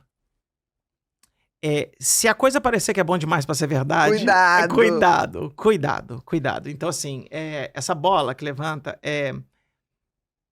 existem raros tratamentos em saúde que são extremamente eficazes. Existem esses tratamentos. Vou dar um exemplo bem bobo que vem de cabeça aqui agora. Se você tiver uma azia e um médico fazer uma endoscopia e você der um H. pylori positivo, uma bactéria H. pylori positiva, e você tratar a bactéria e tratar o estômago, a probabilidade de você melhorar é imensa. Gigantesca. Imensa mesmo, com certeza. O tratamento é gigantesco, tá? Consolidação de fraturas é um outro, de cirurgias. Existem coisas muito legais. Cirurgia robótica de apendicite hoje. A cirurgia robótica achei que você falasse de câncer de próstata. Também. É maravilhosa. Também. Tá? Que dá menos sequela e tudo. Então, assim, existem várias coisas que são incríveis. Eu acho que hoje em dia, um exemplo atual são as semaglutidas da vida. Sim. Mesmo assim, tem muita gente que não tolera, tem algumas coisas difíceis, mas é uma revolução na medicina. São essas injeçõezinhas, né, subcutâneas para quem tem obesidade, diabetes do tipo 2. E são maravilhosos, maravilhosos. Existem tratamentos maravilhosos. Eu vou fazer um que eu fiz um ano atrás. Implante capilar. Com certeza, maravilhoso. É maravilhoso. Então, assim, existem várias coisas... Não quer um chazinho mesmo, eu tô bem, obrigado. São maravilhosas. Quando alguém chega para mim Bia, e fala assim, ó, vou dar um exemplo real, tá? Óleo essencial de lavanda melhora 261%. Isso aqui que eu tô falando é verdade, tá? Tá, Que foi publicado. foi publicado. Aconteceu isso. Num print ou num artigo? Numa Num revista? artigo publicado, científico, indexado, tá? Melhorou 261% em idosos com demência. Quando isso bombou em tudo quanto é lugar. Eu já falo assim, eu não acredito que isso possa ser verdade. Eu também. Mas é o lado cético que nós não somos treinados para fazer. Eu falei, como? Nada contra a aromaterapia, nada. Eu falei, como que cheirar um produto Melhora um vai processo melhorar degenerativo cerebral. cognitivo, ultra complexo. Eu falei, não tem como isso ser verdade. Quando você vai ler o artigo científico, é um artigo de péssima qualidade. Eu não vou dizer que ele foi intencionalmente desenhado para dar Entendi. certo, mas estudos em que tem muito viés, estudos mal conduzidos, eles tendem a exagerar o tamanho de efeito. Então, quando a gente vê grandes milagres, milagre mesmo, 261% de melhora Não cognitiva existe. em paciente com demência é milagre. Não, O mínimo que você precisaria é uma replicação desse estudo, é o mínimo. Então, por exemplo, por que eu falei que semaglutida é uma coisa importante? Porque eles estão fazendo uma série de outros estudos replicando, também estão sendo identificados eventos adversos, é ótimo pra gente Claro. aprender como é que a droga funciona. Mas o efeito tá lá. O efeito tá lá. Ele melhora o paciente com doença cardiovascular, ele melhora com diabetes, ele não foi desenhado para perder peso, mas o efeito colateral é perda de peso. acontece. Acontece. É um fato. Paciente com doença renal crônica, entre outros problemas. Existe uma droga que chama Dupilumab. Dupilumab. Essa droga é utilizada para dermatite atópica, uma doença horrível. Sim, sim, sim. Uma doença super difícil de tratamento, os pacientes sofrem, E não querem pro resto tomar da banho, vida. pro resto da vida. Isso é um anticorpo monoclonal. Essa categoria de medicamentos é incrível. É surreal a melhora clínica de pacientes com dermatite atópica que usam Dupilumab. Mas, no primeiro ensaio clínico foi incrível. Aí o que aconteceu dos grandes pesquisadores e grandes médicos? Eu não acredito. Porque isso é que é o legal da ciência. Ah, tá publicado? Que legal. Eu vou fazer de novo. E aí, você tem uma replicabilidade da ciência e fala assim, opa, esse cara não estava mentindo, não.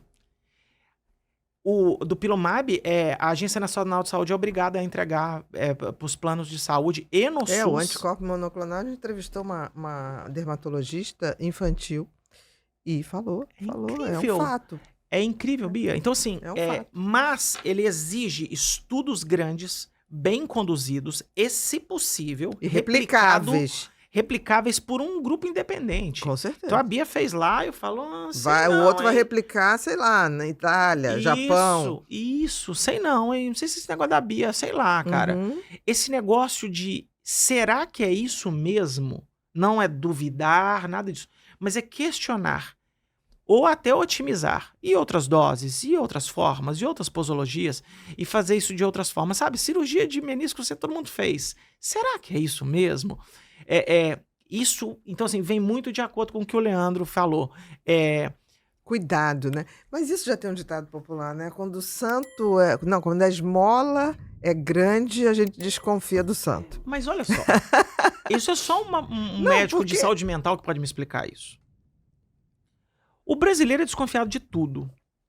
A gente é desconfiado, a gente tem medo da polícia, a gente tem medo de político, a gente tem medo de tal. Mas o brasileiro é o cara que mais cai em golpe no mundo que eu conheço. Sim. É engraçado isso, a gente é desconfiado, mas a gente é extremamente vulnerável à pseudociência. Mas porque o brasileiro tem uma coisa, ele quer uma pílula mágica, ele quer um salvador da pátria, Um atalho. um atalho, a esperteza, né? Uma cultura da esperteza. Isso eu fui estudar no Japão, eles diziam, vocês são muito esquisitos. Uhum. Né? Aí eu falava, por quê? Ele falou assim, porque vocês abrem mão de um tradutor simultâneo só para fingir que sabe e domina a língua.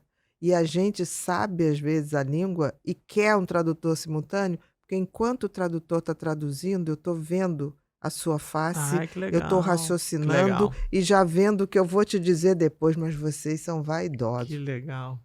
Eu olhei, e a Xuxihara, eu falei, você tá certo. Nossa, aquilo foi um pá.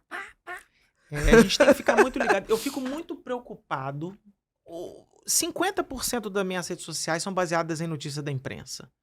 O cara botou, eu falei, não deve ser Não, bem quando a isso. esmola é muito, a gente desconfia. Então, assim, eu Isso acho... vale para o comportamento. Eu sempre Claro. digo, olha, chegou uma pessoa que de repente virou o seu melhor amigo de toda a vida. No ambiente de trabalho ele é maravilhoso.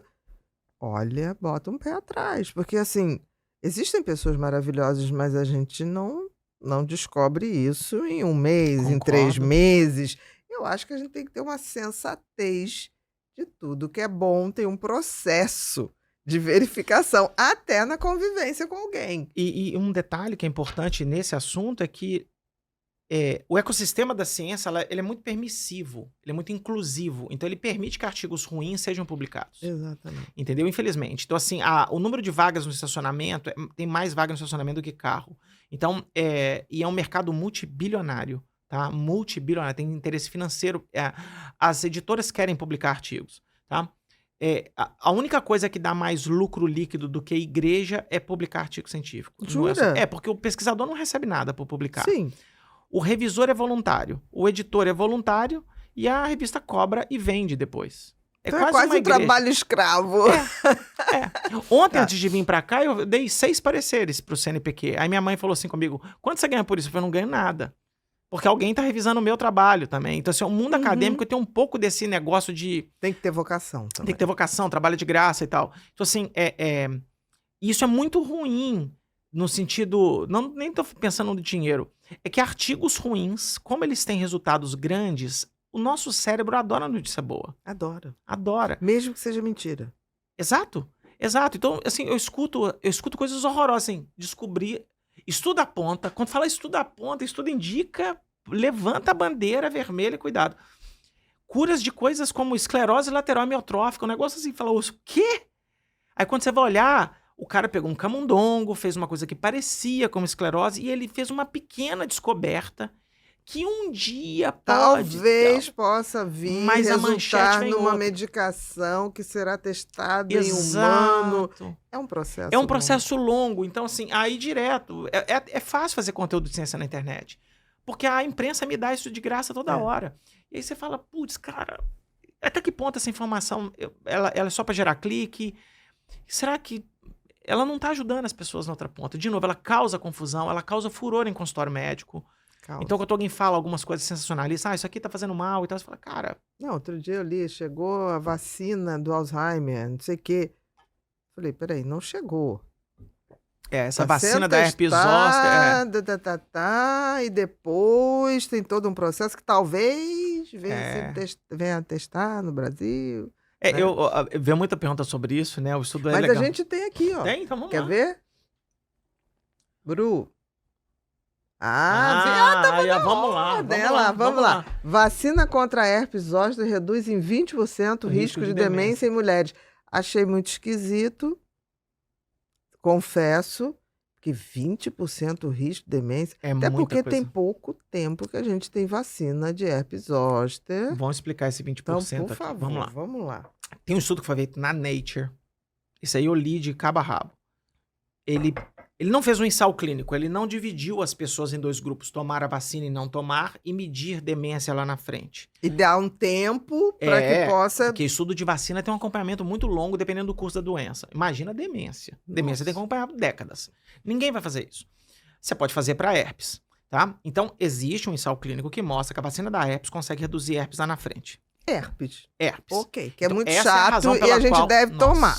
Porque herpes zoster é horrível. Horrível. Então, se você já... Mesmo que não pegou catapora, pra quem não sabe, a herpes é um renascimento da catapora, uma doença horrível, dolorosa, pode sequelar. Você deveria tomar a vacina da herpes zoster para prevenir herpes zoster, tá? Perfeito. A partir de 50 anos, todo mundo tem que tomar. Mas beleza. O que esses caras observaram é que, na verdade, a redução absoluta de risco é que 3,5% das pessoas, no total de pessoas, também reduziu demência. Não é 20% Tá, mas relativo. quanto tempo isso? Eles foi avaliado depois? Não, foi muito tempo. Por quê? Porque existe... Aliás, essa vacina aqui não é a que a gente usa atual. É uma outra, é a antiga. Tá? Tem esse ponto também. A vacina que a gente tem no Brasil, no mundo inteiro, não é essa desse teste. Então não se aplica isso. Não, tem problema de validade externa. Você tem razão. Não é a droga que a gente usa no Brasil ou no mundo. Esse estudo, se eu não me engano, Tô tentando lembrar o nome do país. Foi um país escandinavo e eles combinaram isso. Então, eles têm um histórico. Basicamente, olha que estudo legal. Eles pegaram e falaram assim, quem nasceu a partir do dia tal, de 1933, quando fizer 50 anos, pode tomar vacina. Quem nasceu um dia antes não pode. Então, o que esses caras fizeram? Eles pegaram as pessoas que estavam muito próximas dessa data de corte. Então, daqui pra cá ninguém podia tomar, daqui pra cá todo mundo podia tomar. Então, é bem provável que esses grupos sejam muito parecidos. Eles têm semanas de diferença uma da outra. Então, isso é uma forma indireta de fazer um ensaio controlado aleatorizado. Não é a mesma coisa, eu não acho que tem que olhar do mesmo jeito. E aí ele comparou esses dois grupos. O que ele viu é que teve 3,5% a menos de demência aqui do que aqui. E teve 40% a menos de herpes aqui do que aqui. Tá? Ok, mas eu não sei, vou te falar a minha impressão. Se eu estiver errada, por favor, me corrija. Gente, herpes causa uma inflamação profunda, uma infecção perigosa. Então, se eu não tiver herpes zoster, o meu cérebro está mais protegido de Perfeitamente. tudo. Perfeitamente. Perfeitamente. E Você está completamente ponto. correto. Agora já E aqui, derivar, porque esse aí sai 20, todo mundo tomando então, achando que não vai ficar esse demente. 20 é uma coisa que chama risco relativo. E aí, a galera adora usar o risco relativo porque ele é maior do que o risco absoluto. O que é o risco relativo? Fala assim, eu não sei, tá de cor, talvez você saiba assim, ó. Qual que é a probabilidade de qualquer pessoa ter uma demência? Sei lá, se for 5%, é 20% de 5. Entendeu? Esse Entendi. 20% O corte é o risco basal. Tá. Você pega o risco basal. Então, teve um caso... Ai, gente, eu esqueci o exemplo, mas não importa. Vamos supor que o risco seja 1%. Aí ele vai ele vai cair para 0,8%. Entendeu? Porque o risco basal é 1%. É 20% do risco basal. Vê qual é o índice de incidência De de demência. demências.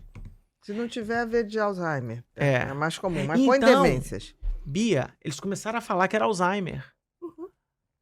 E ali fala demência. Demência. Aí o negócio virou uma bagunça. 8,5 Então é no Brasil. Você reduz 20% desses 8. 1,6%.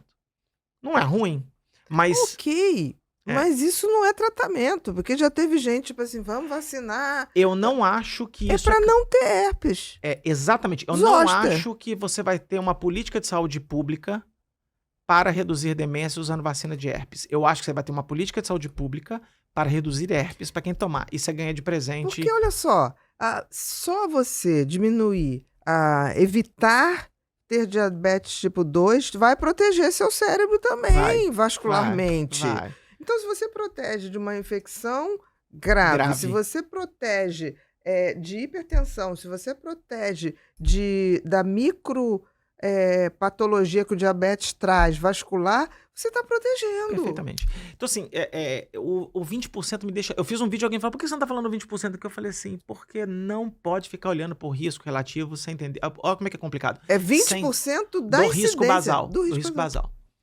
Então, às vezes, o risco basal já é muito pequeno. Já é E muito 20% pequeno. daquilo... Sabe assim, carne aumenta 30% o câncer de estômago. Beleza, mas o risco basal de uma pessoa normal ter risco de câncer de estômago é tipo 0,6% da população tem. Entendi. Aí se eu comer carne vermelha, eu vou aumentar pra 0,7%. Aí você fala, eu vou deixar de comer minha picanha por causa disso? Eu vou virar vegetariano? Não é uma razão, entendeu? Não é a sua razão, mas se você vai ser vegano, você vai ser porque você quer. Exatamente. Ideologicamente tá tudo limpo. E se você quiser comer carne, a gente parte do princípio que a gente não deve abusar de nada. Exatamente. Você não vai à churrascaria todo dia. Eu adoraria, tá? Mas eu não vou. Tá, mas não é o bom senso? Claro. Eu vou fazer uma alimentação variada. Claro. De legumes, verduras, proteínas, proteína vermelha, proteína branca. É o básico. Tem um cara no Twitter que ele só brinca disso. Ele chama relative risk. Toda vez que sai uma reportagem, ele vai lá e calcula o risco final, o absoluto. O real. O real. Tem uma outra métrica, se alguém quiser entender, que chama número necessário para tratar. Eu calculei na mão. É 28. A cada 28 pessoas que tomarem a vacina de herpes, você evita uma demência. A cada 28 pessoas. Não é ruim, não. Não é ruim. Que seria provocado por essa, torna a dizer, ter uma infecção de herpes zoster, principalmente depois de 50 anos, que a imunidade da gente reduz e o estrago pode ser um estrago inflamatório no cérebro. Isso. Tem que ser evitado. Isso. Eu acho que tem que tomar para herpes. Ponto. Exatamente. E se vier, brinde. Que é um brinde de 3,5%, não é grandes coisas. É isso. Tá, mas é um brinde. Não custou nada, né? É isso. Então é mais saúde. Próxima, Bru. Eu tenho medo. Postagem de influenciadores digitais podem prejudicar a saúde. Eu fico muito preocupada, Léo, porque assim, Eu vejo hoje todo mundo falando de saúde e não tô sendo preconceituosa, Não. assim, porque não fez medicina, porque não fez fisioterapia, porque não fez enfermagem, é porque não baseou o seu estudo em alguma coisa ou a sua opinião em alguma coisa. Então, e tem redes que são mais graves em relação a isso. E a rede mais grave em relação a isso é uma rede hoje que virou Google da geração nova. Uhum. Eu estava olhando uma pesquisa dizendo que 87% de informações sobre saúde nessa rede são São fakes fakes. sobre saúde. E aí eu falo assim, tudo bem, eu acho que tem que regulamentar, tem que não sei. Mas isso é caso de saúde pública. É caso de saúde pública. No mundo. Ó, No mundo. eu Cadê a Organização Mundial de Saúde? redes poderosas, movimento antivacina. Tem umas coisas assim que eu nunca me preocupei muito. Lá na nossa casa, porque a gente tem um Instituto de Prática Baseada em Evidência, a gente tem um código de ética que a gente não faz o tal do react. Uhum. Eu boto um vídeo de um cara falando mentira, eu fico desmentindo o cara. Eu simplesmente tento desmentir a mentira e eu não boto. E se eu fizesse o react, ele teria muito mais alcance. Mais Mas eu não quero. engajamento. Mas eu não tenho saúde mental pra isso. Eu não quero advogado, não quero nada na minha vida. Eu fico doente em casa por causa disso. Eu fico doente, entendeu? Quando eu vejo Você pessoas... desfaz a informação. mas eu sei que a forma que eu tô fazendo ela é um pouco, talvez, mais ética, talvez menos prejudicial pra mim mesmo, mas tem muita gente ganhando muita grana, mentindo para as populações e criando problema pra vender solução. Isso. Sabe? Tipo assim, olha, não vacine, tome um detox de ozônio. Isso aí é criminoso. Isso pra mim, existe algumas situações e a pessoa menos letrada, vamos sempre voltar pro paciente. Vamos parar de falar do profissional aqui. O paciente, às vezes, não tá tomando uma vacina de febre amarela confundindo porque alguém falou que teve evento adverso da Covid. Já são coisas completamente Totalmente distintas. diferente, exatamente. E se o filho dele pegar febre amarela, é 50% de mortalidade. Ele não vai sobreviver, Bia. Não vai. 50% é jogar a moeda pra cima. Oi, Bia, beleza? Pum, morreu. Cara ou coroa. Né? Sarampo. Então, assim, existem coisas muito graves. A maioria dos influenciadores científicos de saúde são profissionais de saúde. Mas eu acho que não são científicos. Não, eles não são. A maioria não são. Exatamente. E usam divulgadores científicos, né? Então, assim, a minha linha de pesquisa é dor de coluna. A quantidade de iatrogenia e nocebo que esses caras causam, olha, se você tiver isso, use esse rolinho, olha a sua postura. Chá de não sei o quê. E começa. Quando você abre a internet, vem assim, cure definitivamente já é mentira. Então, assim, E aquela coisa que faz bem pra careca, pra não sei, já é mentira. Então a gente tem que também começar a treinar o bom senso, né? Mas é difícil, eu sei, porque esses benditos, eles são muito sedutores. São. Eles pegam na vulnerabilidade. Quer um exemplo? Autismo. Uhum. A mãe e o pai do autismo, mas mais a mãe do que o pai, são populações extremamente vulneráveis. São. Presas fáceis de pseudociência. Presas fáceis. Porque esse cara sabe disso.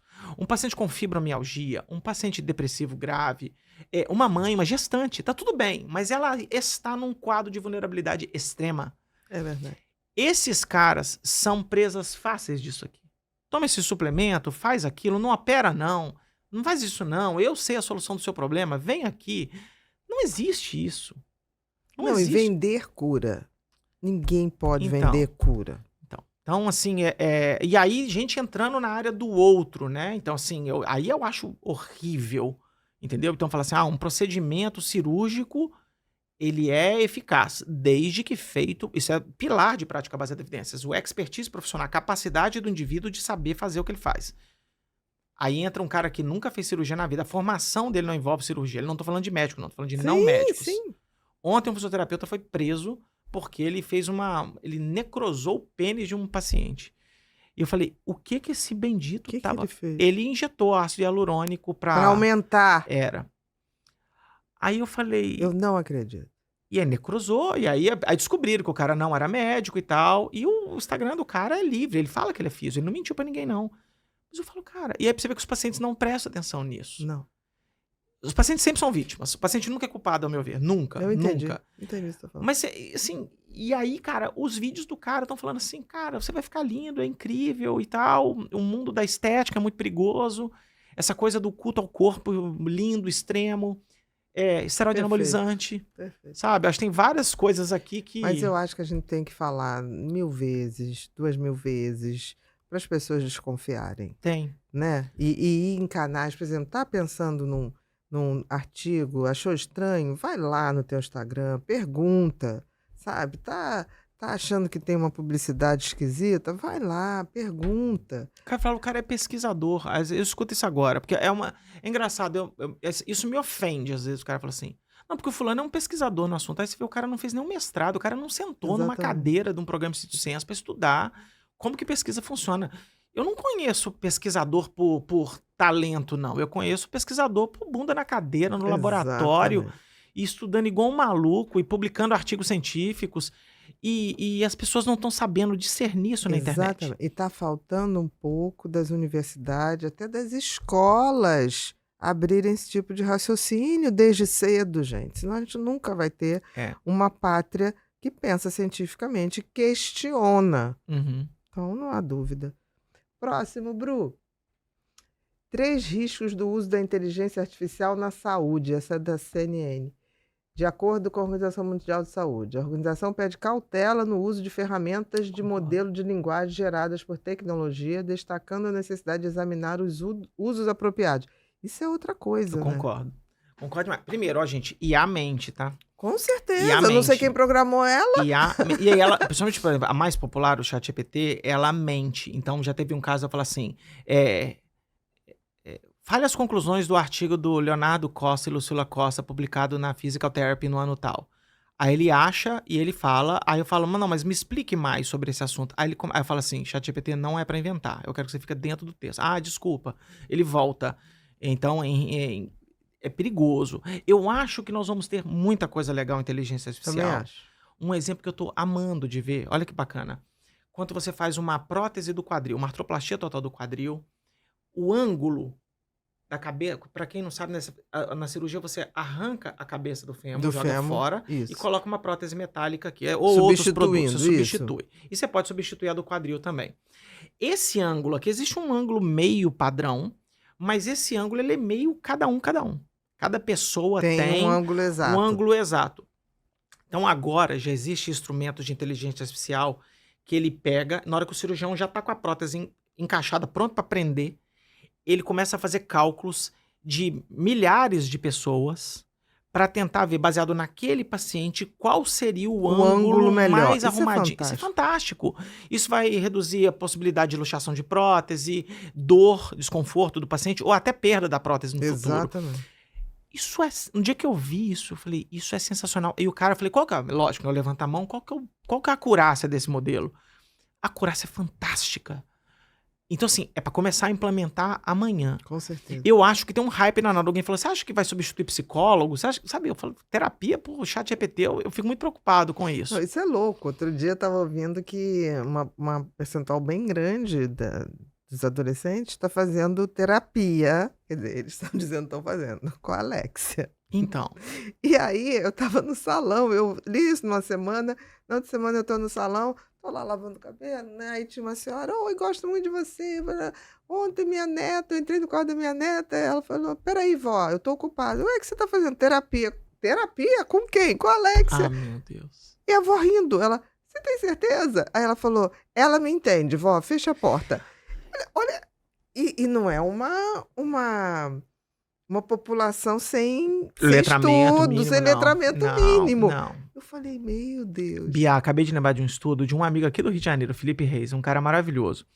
Ele fez uma seguinte coisa, ele pegou 4 inteligências artificiais, também trabalha com dor lombar igual eu, e pediu para elas, ele fez 20 perguntas sobre dor lombar para as inteligências artificiais. 20 perguntas. E aí ele falou, ó, os textos que você pode usar são esses. Ele limitou o universo dele. Ele deu material. Material. Eles acertaram 50%, em média. Eles erraram metade das questões. Mesmo assim, Mesmo assim. dando... Então, eles estavam recomendando repouso, que não pode, entendeu?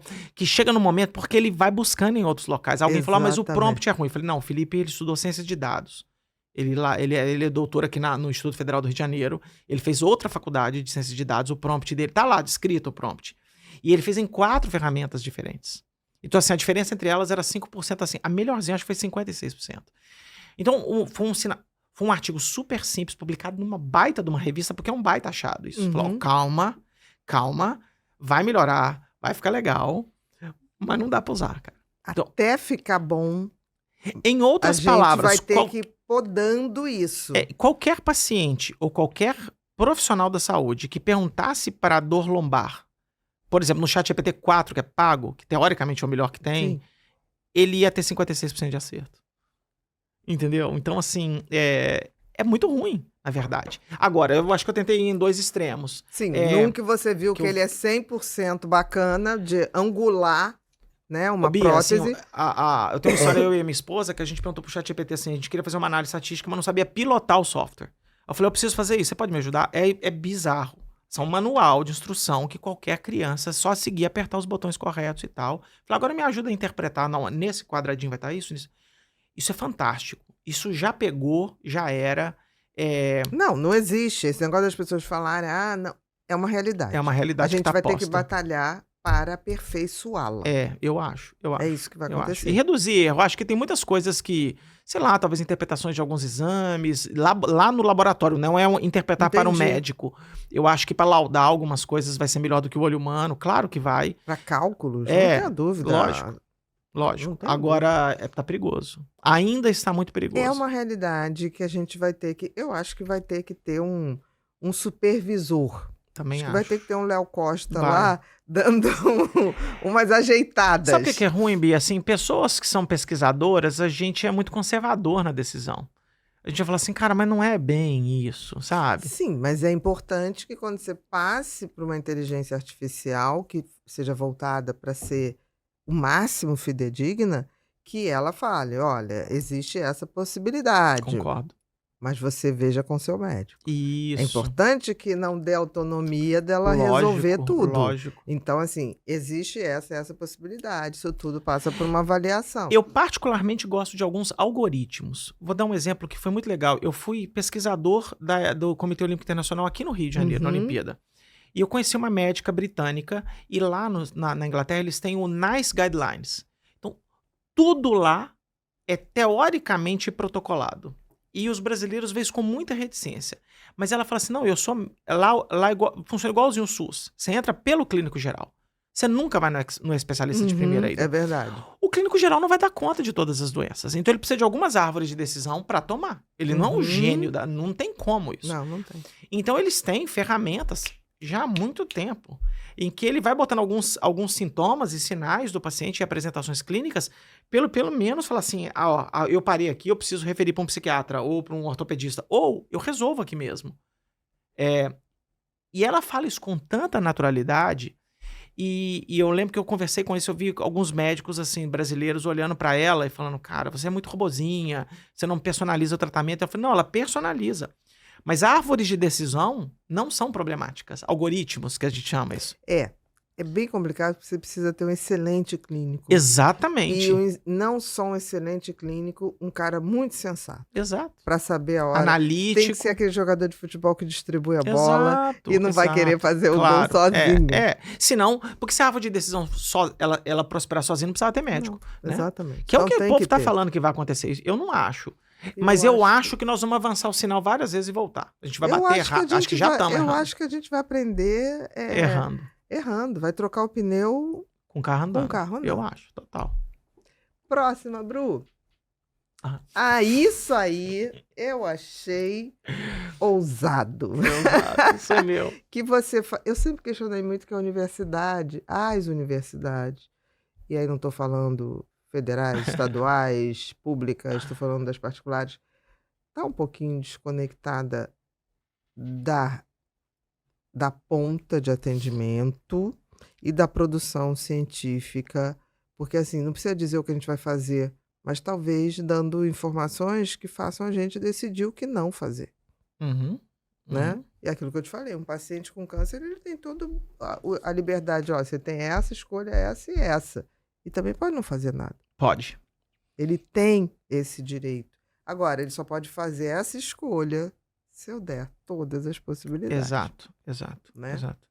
Por que esse. Como é que foi? Eu vi que tiveram reações extremistas. Teve. Essa figura foi o seguinte: eu escrevi um texto e mandei pro Luiz, que é meu sócio, ele trabalha com marketing. Ele falou assim: eu posso fazer um carrossel de imagens Eu achei falando sobre isso. interessantíssimo. O que eu quis dizer aí? Existe um princípio universitário que chama autonomia universitária. Isso. Isso é maravilhoso.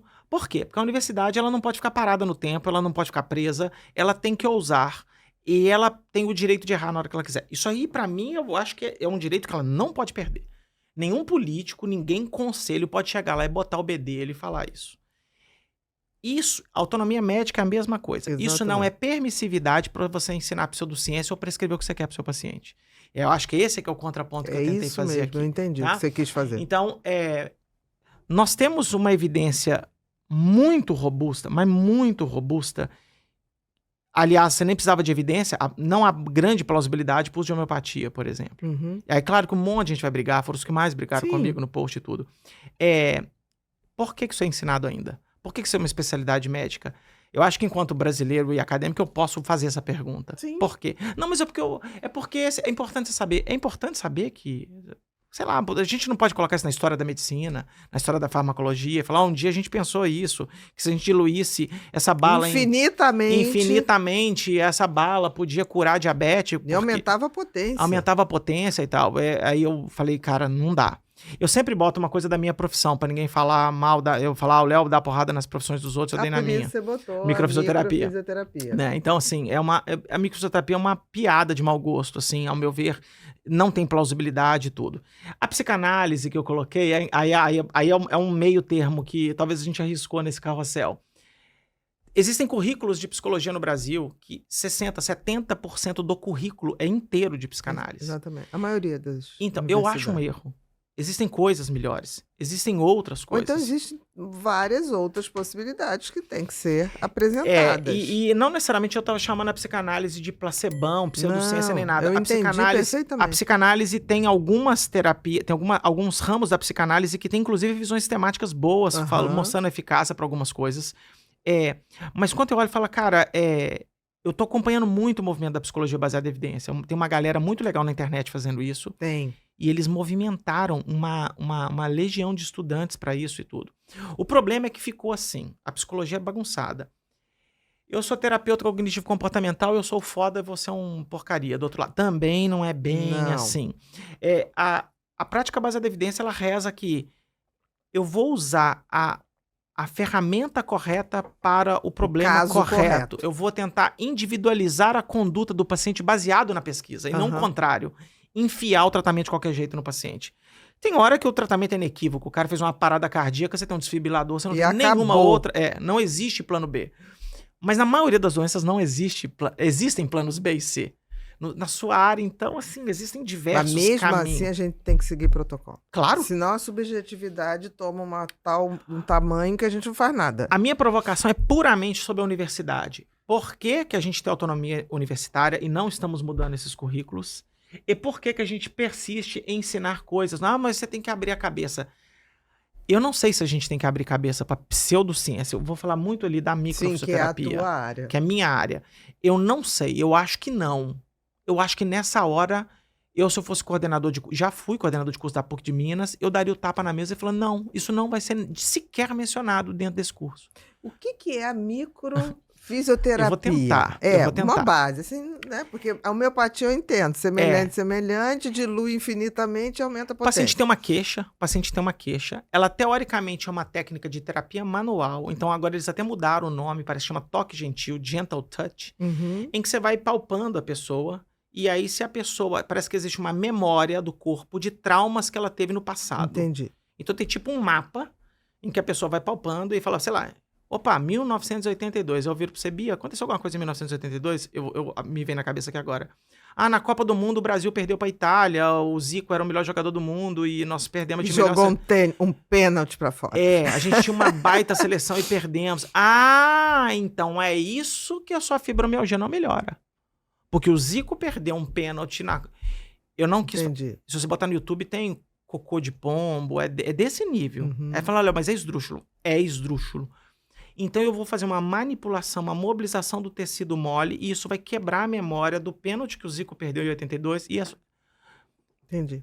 Se eu falar isso aqui e você estiver num hospital psiquiátrico, você me prende. Você fala, não, vou precisar internar esse cara compulsório.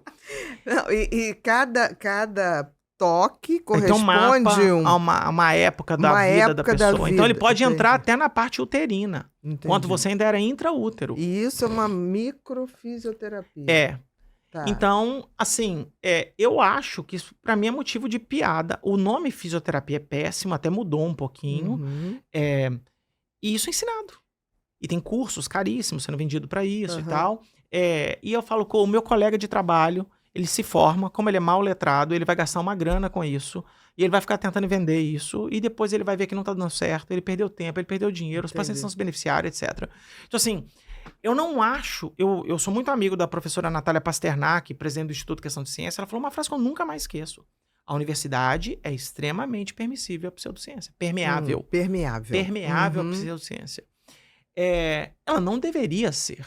Ela deveria ser um ambiente de troca, um ambiente intelectual de fazer perguntas, eu concordo. A gente pode viajar na maionese lá. E Mas tem que ter essa abertura para fazer as perguntas. E existem situações quando eu falo assim, eu fico assustado quando alguém me fala que ele teve psicanálise 1, 2, 3, 4, 5, 6, 7, 8, sendo que ele tem 8 períodos na graduação dele. É 50% do currículo disso. Não, e eu sempre falo uma coisa, que Freud, se tivesse vivo, né? Se ele fosse possível, eu acho que ele teria se reinventado algumas E eu tenho certeza vezes, disso. Não, ele foi extremamente importante. né? Uhum. Todos esses marcos da psicologia Escrevia Lacan. que era uma maravilha, talvez Então, o melhor de todos. Eu acho que ele é importantíssimo no marco. Eu não sei se é para botar psicanálise no Museu da Ciência da Psicologia, não, mas não ter a profundidade que ele tem. Eu entendi. E ele se tornou, assim, fale mal de psicanálise na internet pra você ver o que acontece. É um caos. Então, assim, existe um tribalismo perigoso. Uhum. Aí as pessoas falam assim, não, mas psicanálise não se propõe a ser ciência. Nós vamos tomar decisão clínica baseada em quê, então? Se ela não se propõe a ser científica. Olha, eu acho que como um processo de autoconhecimento, Fechou. tranquilo. Sempre falei isso para paciente. Chegava, doutor, eu faço minha terapia. Eu falei, te faz bem? Faz. É um processo, eu tô me conhecendo. Tá bom assim? Tá. Só não vai dar pra gente achar que isso vai curar a sua depressão ou sua bipolaridade. Uhum. Agora, não tenho nada contra. Eu- Se o seu terapeuta quiser conversar comigo, não tem problema. Podemos caminhar de mãos dadas, porque o objetivo é você ficar bem. O Bia, eu descobri há alguns anos atrás, não tem muito tempo, eu vou dizer 5 anos, que eu não sabia que uma pessoa não formada em psicologia precisa ser psicanalista. Eu não Pode. sabia. Eu não tenho nada contra isso não, mas eu nunca fui informado disso. De novo, nós estamos falando o tempo todo Entendi. sobre decisões informadas. Pessoas que têm problema de transtorno, de saúde mental, ou que tá querendo fazer um autoconhecimento e tal, deveria pelo menos saber a formação do cara. Eu sou psicanalista. Eu falo, não, Concordo, mas assim, é isso que eu tô falando. Como autoconhecimento, ler Freud é uma maravilha, né? Como ler um bom livro é uma Claro, maravilha. claro. Se aquilo faz sentido para você, te ajuda em alguma... Sem problema, mas aquilo não vai curar, por exemplo, transtorno obsessivo compulsivo. Não. Talvez piore. Então, toda Por terapia pode causar evidências dano. existem, né? Então, assim, é isso que a gente tem que questionar. Então, eu achei seu questionamento bem... O mérito do card é todo do Luiz. Isso tudo feito com IA. Ele falou, Muito bota na legal. língua original. Primeiro, eu achei legal essas gravuras. Eu Uma adorei. sacada Me do chamou a Luizão. atenção primeiro. Próxima, Bru. Aqui, isso também me chamou a atenção, que eu falei, isso não existe. Queria que você falasse um pouco. O uso de antidepressivo mais que dobra risco de morte súbita, diz estudo. Aí você vê que o desespero dos pacientes que têm depressão recorrente, um transtorno real, liga todo mundo apavorado, abandona o tratamento e pode morrer de depressão. De suicídio. De suicídio. De outras coisas. Não, isso aí, quando saiu, eu falei assim... Eu falei, não, isso não é Isso, assim. a vida do psiquiatra vira um inferno. Virou. Dos psicólogos que estão manejando esse paciente, né? Dos profissionais ao redor desse paciente, ele vira uma catástrofe. Exatamente. Né? Isso primeiro, isso não é verdade. Eu vou contar a história disso aqui, ó. Isso aí foi o seguinte. Olha que loucura. O Congresso Americano de Cardiologia, apareceu um pesquisador lá e apresentou um resumo disso, tá? E aí eu achei que houve um erro grave. A Sociedade Americana de Cardiologia fez um press release, uma nota à imprensa contando isso. Que existia uma possibilidade de 2,2 vezes. Possibilidade. Aí entrevistaram o autor. O autor falou assim, existem 2 possíveis explicações para isso. Eu fiquei pensando, caso isso seja verdade. Uma, existe um perfil de pacientes que eles são pacientes que têm transtornos de saúde mental. Desculpa se eu errar o termo, por favor. Por favor. A saúde desse cara é pior. E é por isso que esse cara morre mais. Sim. Concorda? Eu vim no meu carro assistindo o Daniel Butros, que você entrevistou, um mastologista maravilhoso, sim. que ele falou que as mulheres que têm câncer de mama também têm mais problema cardíaco. Provavelmente é só isso. Sim. Se ele não ajustou para isso estatisticamente, ele é um péssimo cientista. Mas eu não tenho saber. Aí, mas você leu, eu brinco, né? Você leu a porcaria do artigo inteiro? Não, primeiro que fala de todos os antidepressivos. Exato, tem E isso. a gente sabe que os tricíclicos tinham maior probabilidade de arritmias cardíacas, então a gente não usava depois de uma certa idade. Segundo, já tinha doença prévia? Então, Porque ou desenvolveu. Ou deixou de usar a medicação e é cardíaco e não tomava mais... Porque o cara que entra em depressão, ele abandona. Essa notícia aqui eu fiquei com muita raiva quando eu vi. É porque é muita É desinformação. muita raiva porque eu falei, cara, o que a sociedade está ganhando com essa informação? Se alguém falar, vou explicar de novo, gente, se vocês pegassem 5.000 pacientes com depressão, ninguém tomava remédio, fala, a partir de agora, essa galera que vai usar, e essa galera que não vai usar, vai tomar comprimido de farinha, e tiver o dobro de morte aqui cardíaca, aí eu tenho uma prova causal. Isso não foi o que aconteceu. Esses caras pegaram pessoas que tomam e que não tomam. A pesquisa tenta fazer alguns ajustes estatísticos, ela tenta. Eu não estou questionando a honestidade de ninguém. Nem eu. Mas não me é possível acreditar nisso. E eu acho que a vigilância farmacológica, que esses medicamentos existem há muito tempo. Com certeza. Ela já teria capturado mortes assim. Então, assim, isso aqui causa um baita problema em consultório médico e consultório. Eu tô colocando só psicólogo. Abandono de tratamento. É verdade, o cara nem comenta. Fala, chega. Abandono de tratamento. Chega, exatamente. É verdade, você tem razão. Que se ele tiver predisposição cardíaca, aí sim ele vai ter. Isso, você tem razão. Ele pode tomar uma decisão independente, falar, não vou tomar. Né? Na dúvida, é um princípio de precaução extrema. É um perigo. E, de novo, tá, gente? Isso não é um artigo publicado. Porque às vezes eu sou famoso de ir na fonte total e buscar. Não era isso. E eu demorei mais de 1 hora para encontrar isso.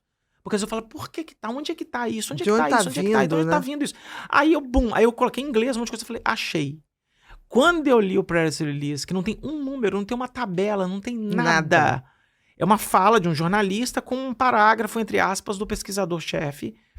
Eu falei, cara, vocês têm noção do dano que isso aqui causa? Nem me fale. Próxima, Bru. Essa série, Vinagre de Maçã, que tá no Netflix, eu vi no final de semana. Eu achei tão interessante, porque assim, como que hoje tem gente vendendo soluções mágicas no mundo digital, fingindo ter uma doença que nunca teve, para vender uma cura que nunca existiu. Exato. Fiquei assim porque eu acho que isso acontece muito.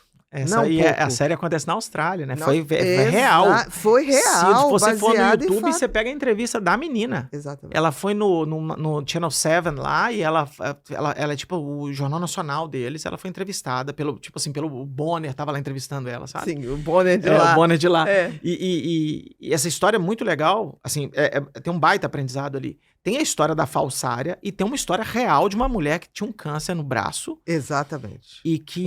Um melanoma que tinha que amputar. Que tinha que amputar e tudo. Mas ali, Ô, Bia, se a gente assistir essa série 10 vezes, você vai pegar mais nuances de pseudociência em todo lugar. Exatamente. O médico, às vezes, é baseado em evidência demais e pouco acolhedor. Não sei, não senti. Naquele, quando ele chega, você vai tirar o braço para a menina que ela começou a querer estar no papel da menina pela projeção, ele foi, pelo amor de Deus. O picareta nunca faz aquilo. Por isso que o picareta sempre Exatamente. ganha. O picareta sempre ganha porque ele pega na vulnerabilidade e ele é extremamente acolhedor. Exato. Ele é nojentamente acolhedor.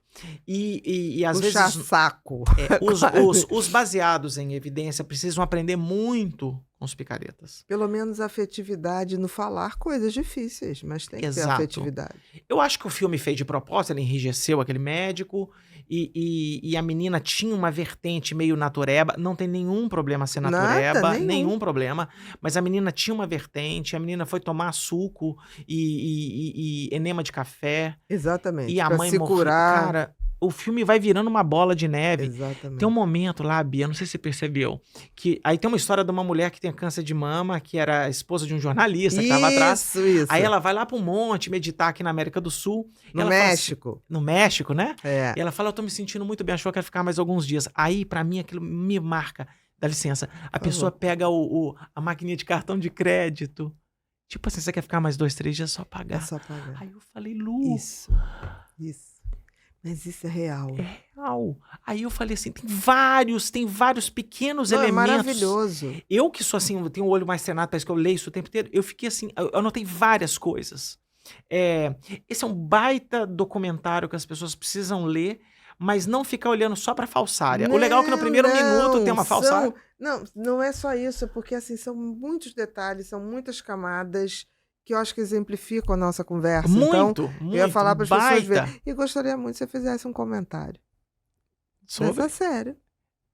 Eu acho que as pessoas têm que ver. Não, no seu canal. Eu já fiz, eu gravei um podcast lá. Não, mas no Instagram, não. Eu fiz pequenininho, a gente gravou um podcast Vou ver, longo. não vi. A gente não fez vi. um podcast, de Achei 40 muito minutos. O nosso que tem maior visualização foi do vinagre de maçã. A gente fez um vídeo pequeno e contando isso e é porque são 6 episódios, se eu não me engano. 6 e episódios, tem isso mesmo. várias camadas de pseudociência que a gente precisa ver. Eu achei tão ilustrativo. É sensacional. O cara que fez isso Pra primeiro isso tudo que a gente tá falando. é brilhante. O Né? diretor que fez isso, que juntou tudo e fez, é brilhante. E é assim, eu fico com muita dó dos pacientes, Bia. Também. Eu fico com muita dó dos pacientes. Também. Os pacientes não são bem informados, tem muita informação vazia. Igual você falou assim, a menina, a que tinha o tumor de verdade, ela ia na internet, ela acha, é viés de confirmação. Eu busco uma informação que balinha jujuba faz bem. Você vai achar. Com certeza. Vai ter artigo científico falando que balinha jujuba é bom para câncer. Você vai achar isso. Exatamente. Né? Eu brinco muito assim, Bia. Eu vou em qualquer lugar para levantar a bandeira da prática baseada em evidências. Mas eu tenho os meus vieses. Os meus vieses familiares, religiosos, políticos, a minha visão de mundo. A gente tem que tomar muito cuidado para nossa visão de mundo não distorcer o mundo do jeito que ele é. Exatamente. Então eu brinco assim, a gente vive um mundo de polaridade no Brasil hoje que ele beira a loucura completa. Total. Porque assim, você fala qualquer coisa, um bloco te leva, interpreta de um lado, outro interpreta de outro, e você não quis dizer nenhuma coisa nem Exato. outra. E as pessoas do lado direito só lê notícia da direita e o da esquerda só lê o do lado esquerdo. Você não lê toda a evidência, você não olha pro todo. Isso, pra ciência, é o caos. E isso que eu tô falando de dicotomia, aliás, nós passamos por dicotomia várias vezes aqui, ela acontece o tempo todo em ciência. E em doenças graves como o câncer, que existe um potencial letal na doença em si, né? De novo, são pessoas extremamente vulneráveis. Tudo que ela E quer... da outra ponta, pessoas extremamente acolhedoras e sedutoras. Então, o ambiente natureba, ele é calmo, ele é convidativo, ele lembra um spa, tem coisa... Eu falo, por que os hospitais oncológicos não tentam botar essa roupa... E dando-se, dá conforto. Esse acolhimento. Eu acho que existem vários casos, mas a gente precisa melhorar muito. Muito. O hospital oncológico não pode ter cara de hospital. Não pode. Concordo com você. Então, Por assim, isso eu acho que a gente tem que aprender com o que tem de bom ali, aquele acolhimento, e com o que tem de bom a verdade aqui, e chegar no meio termo. Sempre tem uma teoria da conspiração. O médico foi caçado, meu pai, que é a mulher lá do México. Não, meu pai foi perseguido, tomaram o diploma de medicina dele, aí nós viemos pro México. Isso, ganhando dinheiro em cima de um pai que já morreu, uma coisa assim, total. Mas eu acho que as pessoas têm que ver para ter uma noção do que a gente tá falando. Eu acho que vale a pena. Prática, até porque é baseado em fato real, isso é importante. Muito legal, isso aí é maravilhoso. Próxima, Bru. Eu vi você comentar da decisão aí do conselho, né? Do COFITO. Que é Conselho Federal de Fisioterapia e Terapia Ocupacional. E terapia ocupacional. Isso é uma coisa que eu acho que vai começar a acontecer com Achei todos, bacana. tá, Bia? Assim, uma coisa Tomara. que o COFITO... Eu discordo do COFITO de um monte de coisa, mas eles pararam... Só pra você ter uma ideia, eu me formei em 1998. O presidente já estava lá há 15 anos, ele ficou mais 15, entendeu? Isso é inadmissível. O presidente do COFITO, ele só saiu agora porque ele tem um monte de problema na justiça. Entendi. Ele tá respondendo o processo, pode ser que ele seja inocentado, etc. Mas precisa de liminar para tirar os caras, perpetuação de poder. O conselho deveria fazer duas coisas, ao meu ver. Promover a profissão e proteger os pacientes de maus profissionais. Eu também. E esses caras não estão fazendo isso. Esses caras não estão fazendo isso. Então, assim, o que essa resolução do COFITO fez foi... nenhum presidente de conselho regional federal pode se reeleger por mais de um termo. Ele pode ser reeleito uma vez e depois ele tem que vazar. Ele não pode voltar nem na chapa. É super saudável. Para tudo. Alternância Eu acho de engraçado poder. que isso se faz na política, né? Para presidente. Aí, dentro dos conselhos, a coisa não muda. Não. Tem uma questão dos conselhos que eu aprendi Conselho com o presidente. O presidente do Conselho de Fisioterapia de São Paulo, um cara fantástico. Ele me ensinou uma coisa que eu nunca mais esqueci. Os conselhos de profissões de saúde, eles foram criados num regime de exceção, no regime militar. Exatamente. Então, na hora que você puxa a legislação, o cara pode entrar, abrir a porta da sua clínica, chutar, te prender. Falou que tem cara que entra armado. É uma baita falta de respeito. Isso melhorou demais. Sim, mas se a gente pediu democracia nas eleições, tem que ter democracia nos conselhos. Mas tem muito ditador ali. Em todas, tá? Então, assim, de novo, os conselhos eu acho que não protegem. Sim, e tá tendo uma aberração, se você me permite, assim, de invasão de profissão. De coisas que são claramente... eu sou contra tudo que eles fazem, entendeu? Então, assim, quando alguém me fala assim, por exemplo, não sei o que, vai prescrever medicamento. O fisioterapeuta, teoricamente, pode, tá? Eu virei prescritor, eu nem sabia. Teve uma guerra entre medicina e farmácia recentemente. Isso. Em que derrubou a liminar e tal. Mas a fisioterapia tem. Aí eu falo, cara, qual é a base? Eu tive lá 6 meses de farmácia, de farmacologia, para eu entender uma reação adversa. Eu entendi. Para eu entender o efeito das medicações em pacientes. O paciente está muito sonolento, será que ele está tomando algum antidepressivo, um ansiolítico? Eu acho que é crucial. Eu sou filho de dono de drogaria. Então, eu acho super importante entender farmacologia enquanto fisioterapeuta. Vírgula, eu não tenho nenhum direito de prescrever medicamento. Desculpa, eu não tenho nenhuma competência para prescrever. E para que eu vou invadir a área de médico? Eu falo, tá todo mundo tentando dar uma puxadinha em cima de médico. E professor de educação física na físio, e enfermeiro na físio. Aí eu falo, sabe o que vai acontecer? As equipes multidisciplinares que já não são boas, elas vão acabar. Concordo. Porque a equipe multidisciplinar é fundamental para o andamento da maioria das doenças crônicas não transmissíveis desse país. E a maioria das doenças são crônicas. Então, e aí eu falei, cara, por que nós estamos criando treta com o médico? O médico tem que ser nosso amigo. Não, é parceria. Parceria. Tem que ser parceria para todo Sabe? mundo. Então, eu falei, será que daqui a pouco eu vou passar a mão, vou ligar para o médico e falar assim, cara, o problema é seu. Você não quis fazer as coisas de médico, agora se vira. Começando a ter evento adverso grave. Exatamente. Então, nessa hora, quem responde? Exatamente. Quem passou, eu sempre achei assim, olha, médico... você sabe resolver a bica que você criou, né? Exatamente. E na hora que infeccionar, o que você vai fazer? Exato. Por um procedimento invasivo que Como é que você vai fisioterapeutas entrar, nunca fizeram. vai pedir uma internação, entrar por uma emergência? Eu acho muito perigoso. E os conselhos são extremamente permissivos. Eu fiz esse vídeo aí pra agradecer os caras e falar que isso foi muito bom. Que a tendência é melhorar. Eu acho que sim. Concordo. Eu acho que sim. E que se prolifere para os outros. Para os outros. Próximo, Bru. Seu livro, bonitinho. vamos lá, dominando as bases de Bonitinho. dados em Mas eu saúde. não sabia, não foi combinado. hein? Não, foi não, combinado. que você me trouxe aqui, Trouxe que 2 para maravilha. vocês, autografados, Com tá? certeza. Esse livro, Bia, é uma série de livros que a gente vai construir no futuro, tá? Sua esposa. É minha esposa, Lucila, linda, maravilhosa, uma baita pesquisadora, tá? A Lu tem artigos publicados na Lancet, na British Medical Journal, ela é muito melhor cientista do que eu. Eu acho que eu faço internet melhor do que ela. Esse é um manual para que qualquer profissional de saúde possa aprender a buscar artigos relevantes nas bases de dados. Não é tá? isso? Isso é uma das 5 habilidades da prática baseada em evidências, que é buscar a evidência. Então, a gente escolheu as bases de dados que são comuns a todas as profissões de saúde, que é a PubMed, que tem Como procurar, porque PubMed tem muita coisa boa, mas tem muita coisa... muita porcaria. Então, o que você está colocando aqui é como selecionar Os melhores artigos para você tomar decisão que existem, clínica. Isso. né? E Muito aí, obrigada. claro que depois ele vai ter que ler o artigo, ele vai ter que ver se é isso mesmo, né? Porque às vezes você tem um artigo maravilhoso que tem 6 indivíduos, então ele é bom, mas ele é pequeno. Às vezes você tem um artigo com 2.000 sujeitos, mas ele é uma porcaria. Que não tem método nenhum. Não tem método nenhum. Não então, tem foco no que ele exatamente o quer dizer. e-book, a gente criou um e-book, ele tem no modo físico também. Foi uma grata surpresa quando a gente publicou, porque ele é um dos capítulos de uma bíblia que a gente está construindo, que é um manual de prática baseada em evidências. Que a gente queria bem assim, pegar na mão da pessoa e falar, cara, se você quiser aprender, se você for autodidata, você lê esse livro aqui e acabou. Você resolveu em português.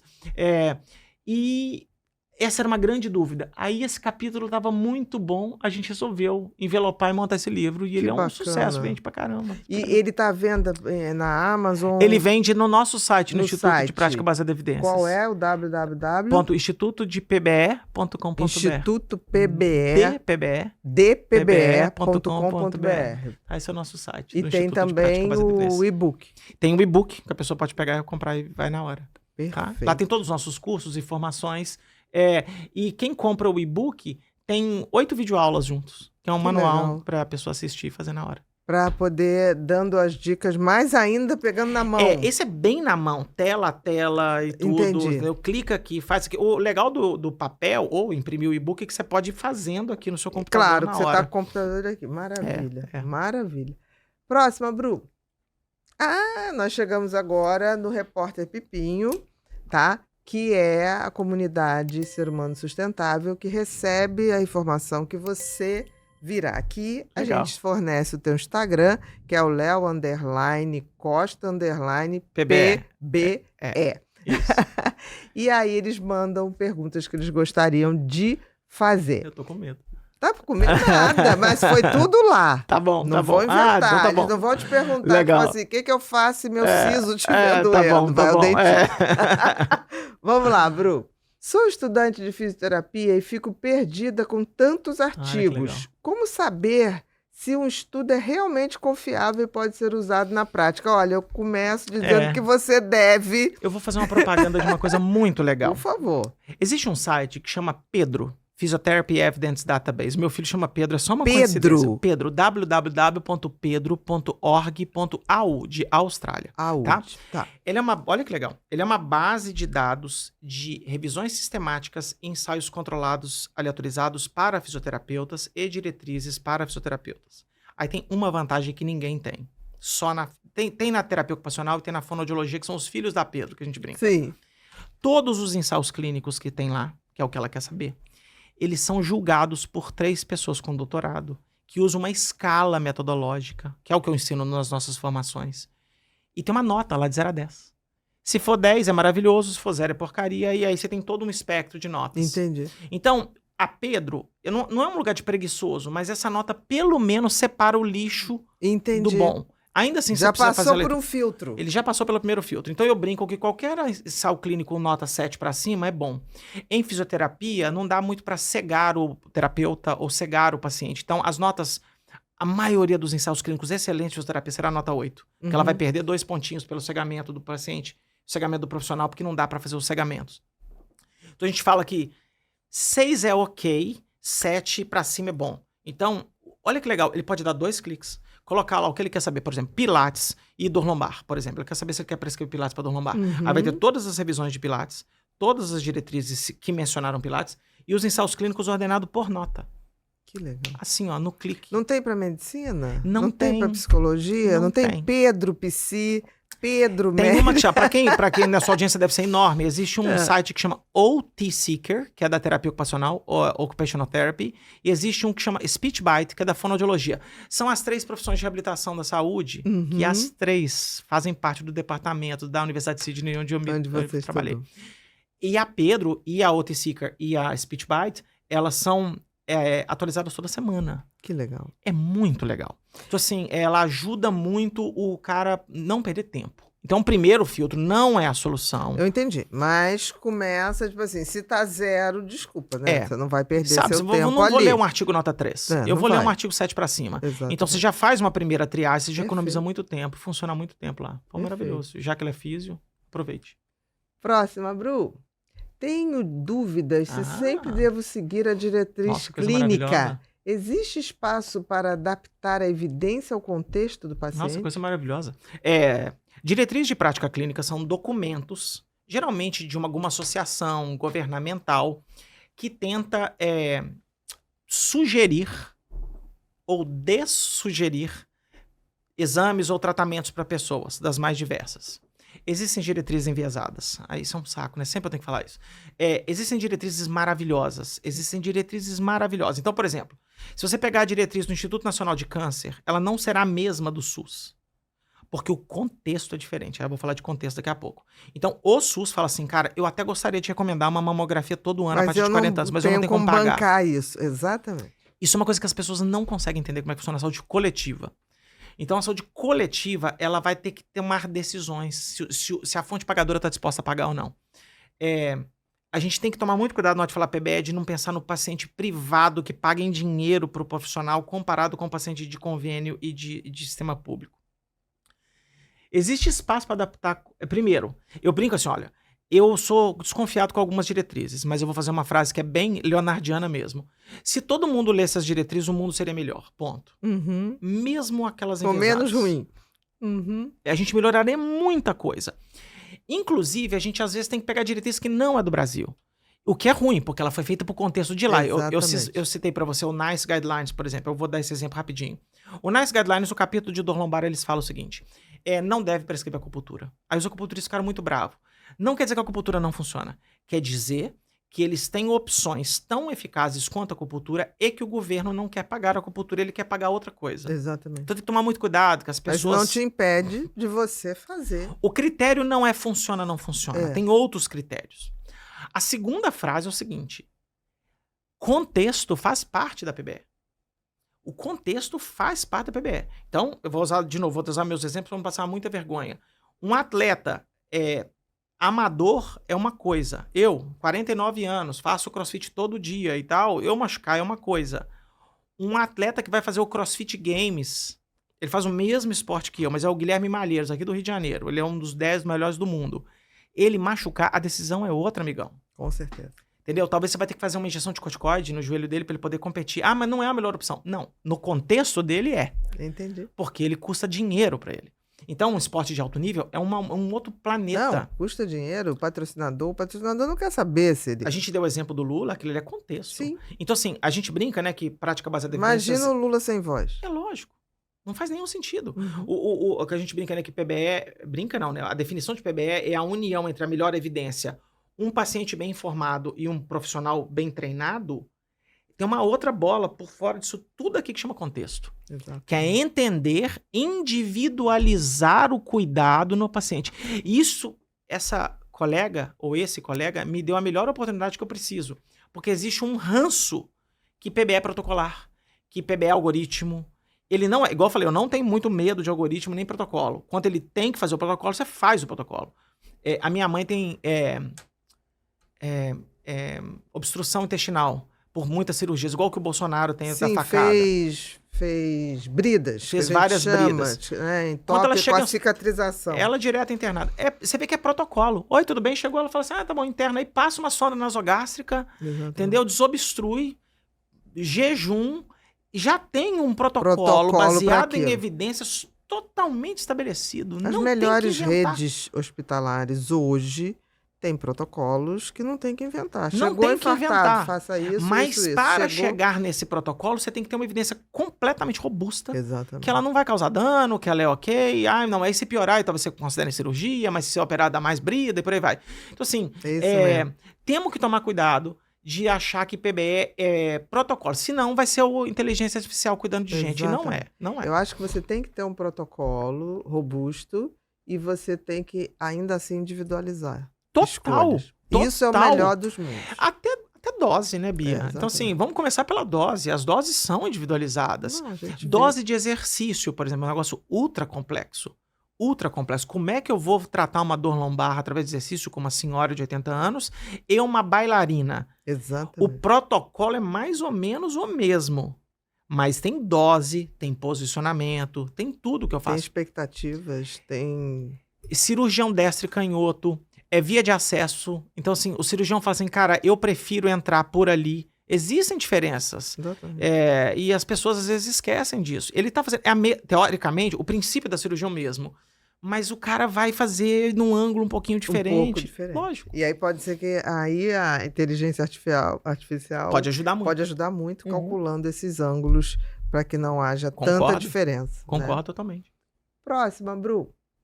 No Instagram, você fala muito sobre prática baseada em evidências. Isso significa que a gente não pode mais confiar na experiência clínica dos profissionais? Vamos lá. A experiência clínica faz parte da tríade da prática baseada em evidências. O que é a experiência do profissional, né? A experiência do profissional não é só cabelo branco. Só para deixar bem claro. Mas é também.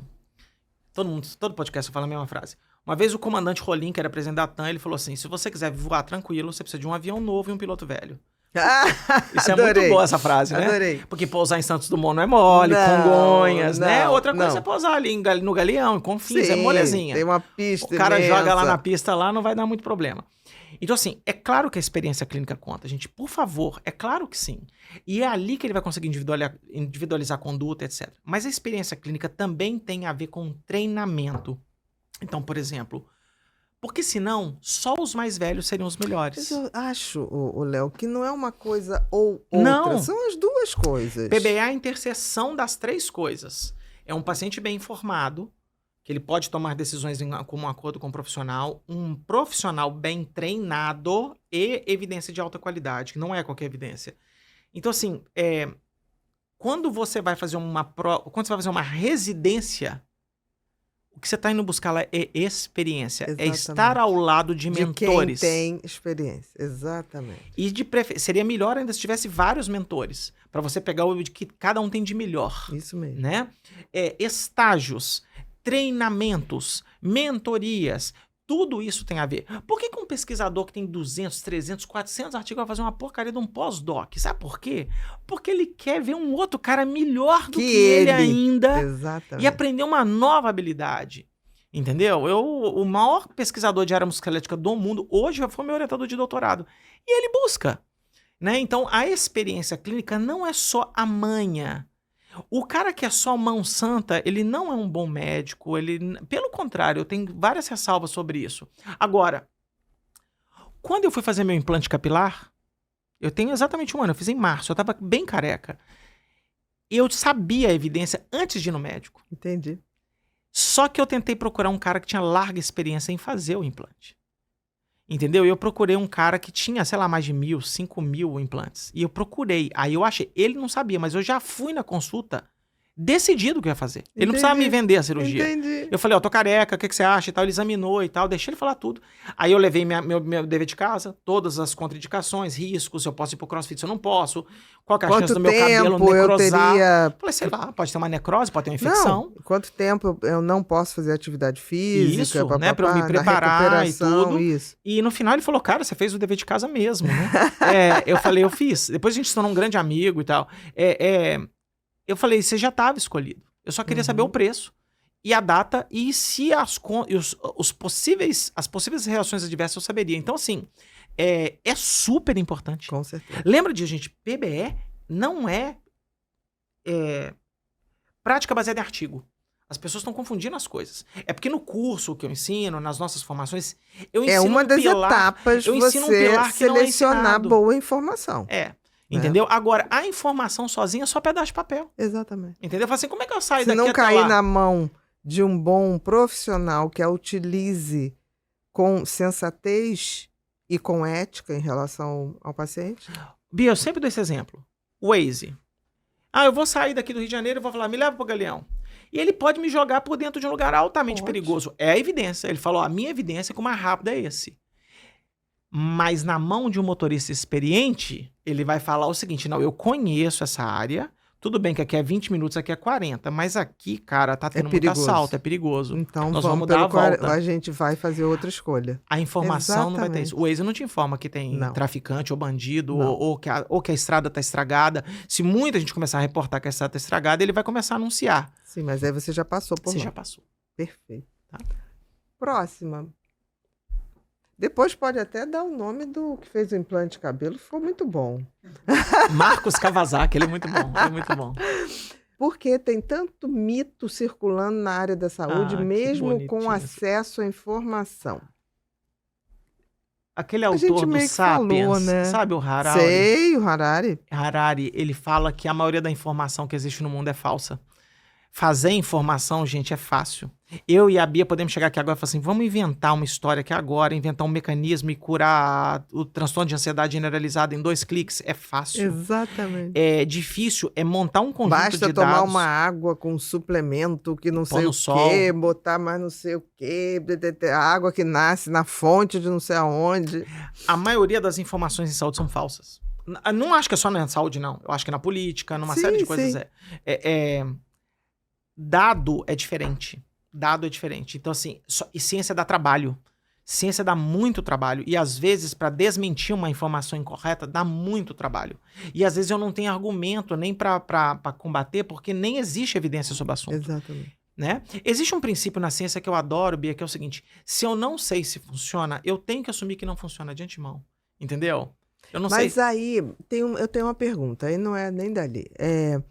Por exemplo, diante de uma doença rara, em que não há nenhuma evidência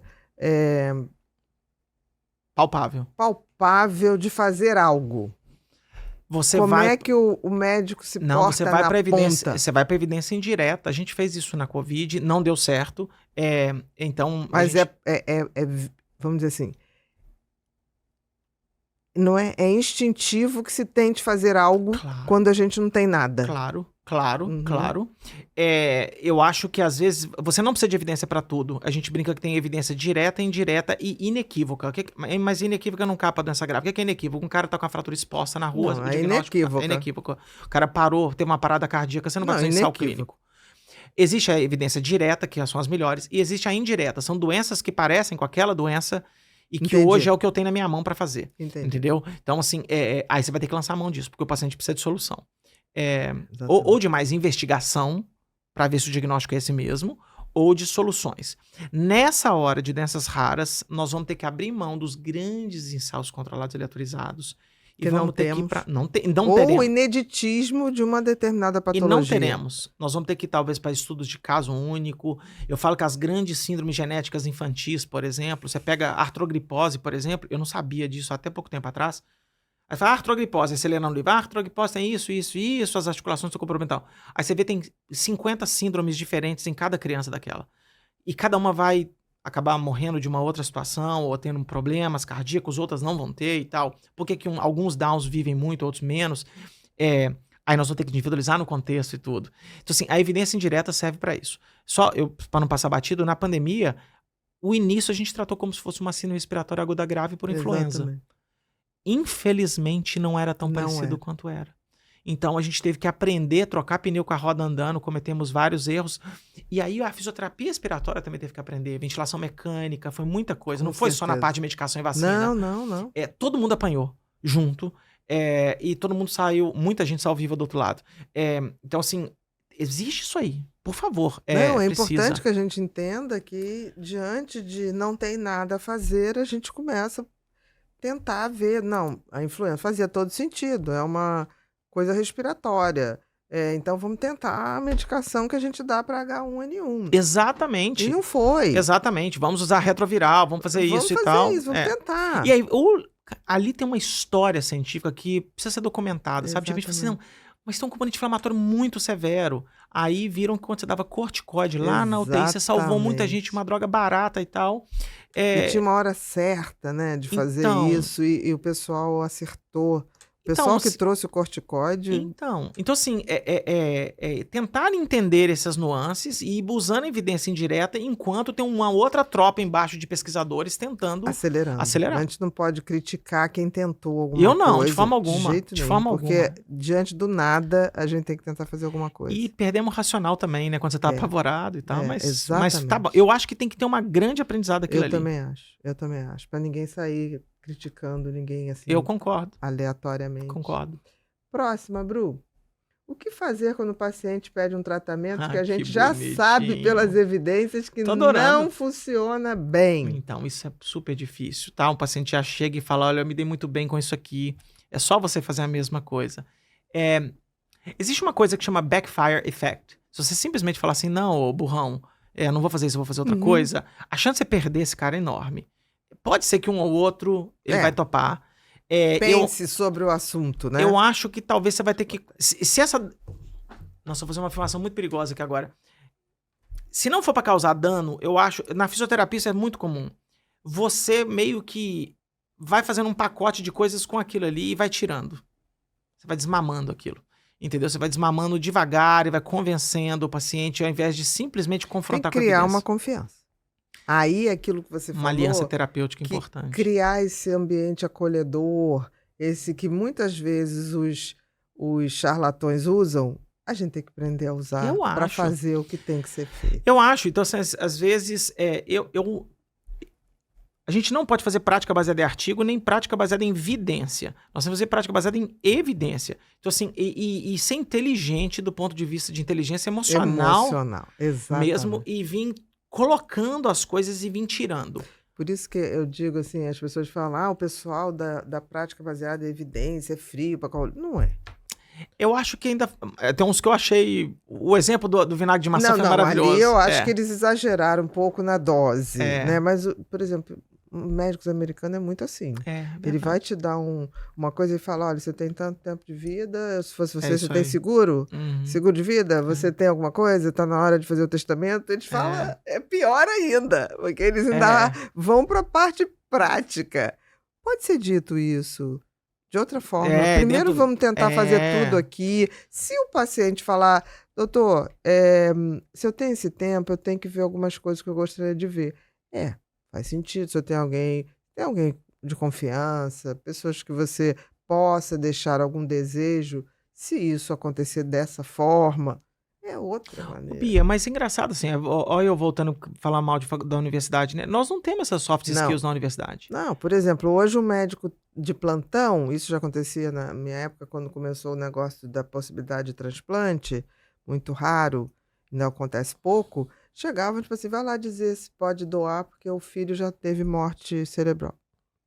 Ninguém estava preparado para fazer isso. E ninguém falou pra gente fazer isso.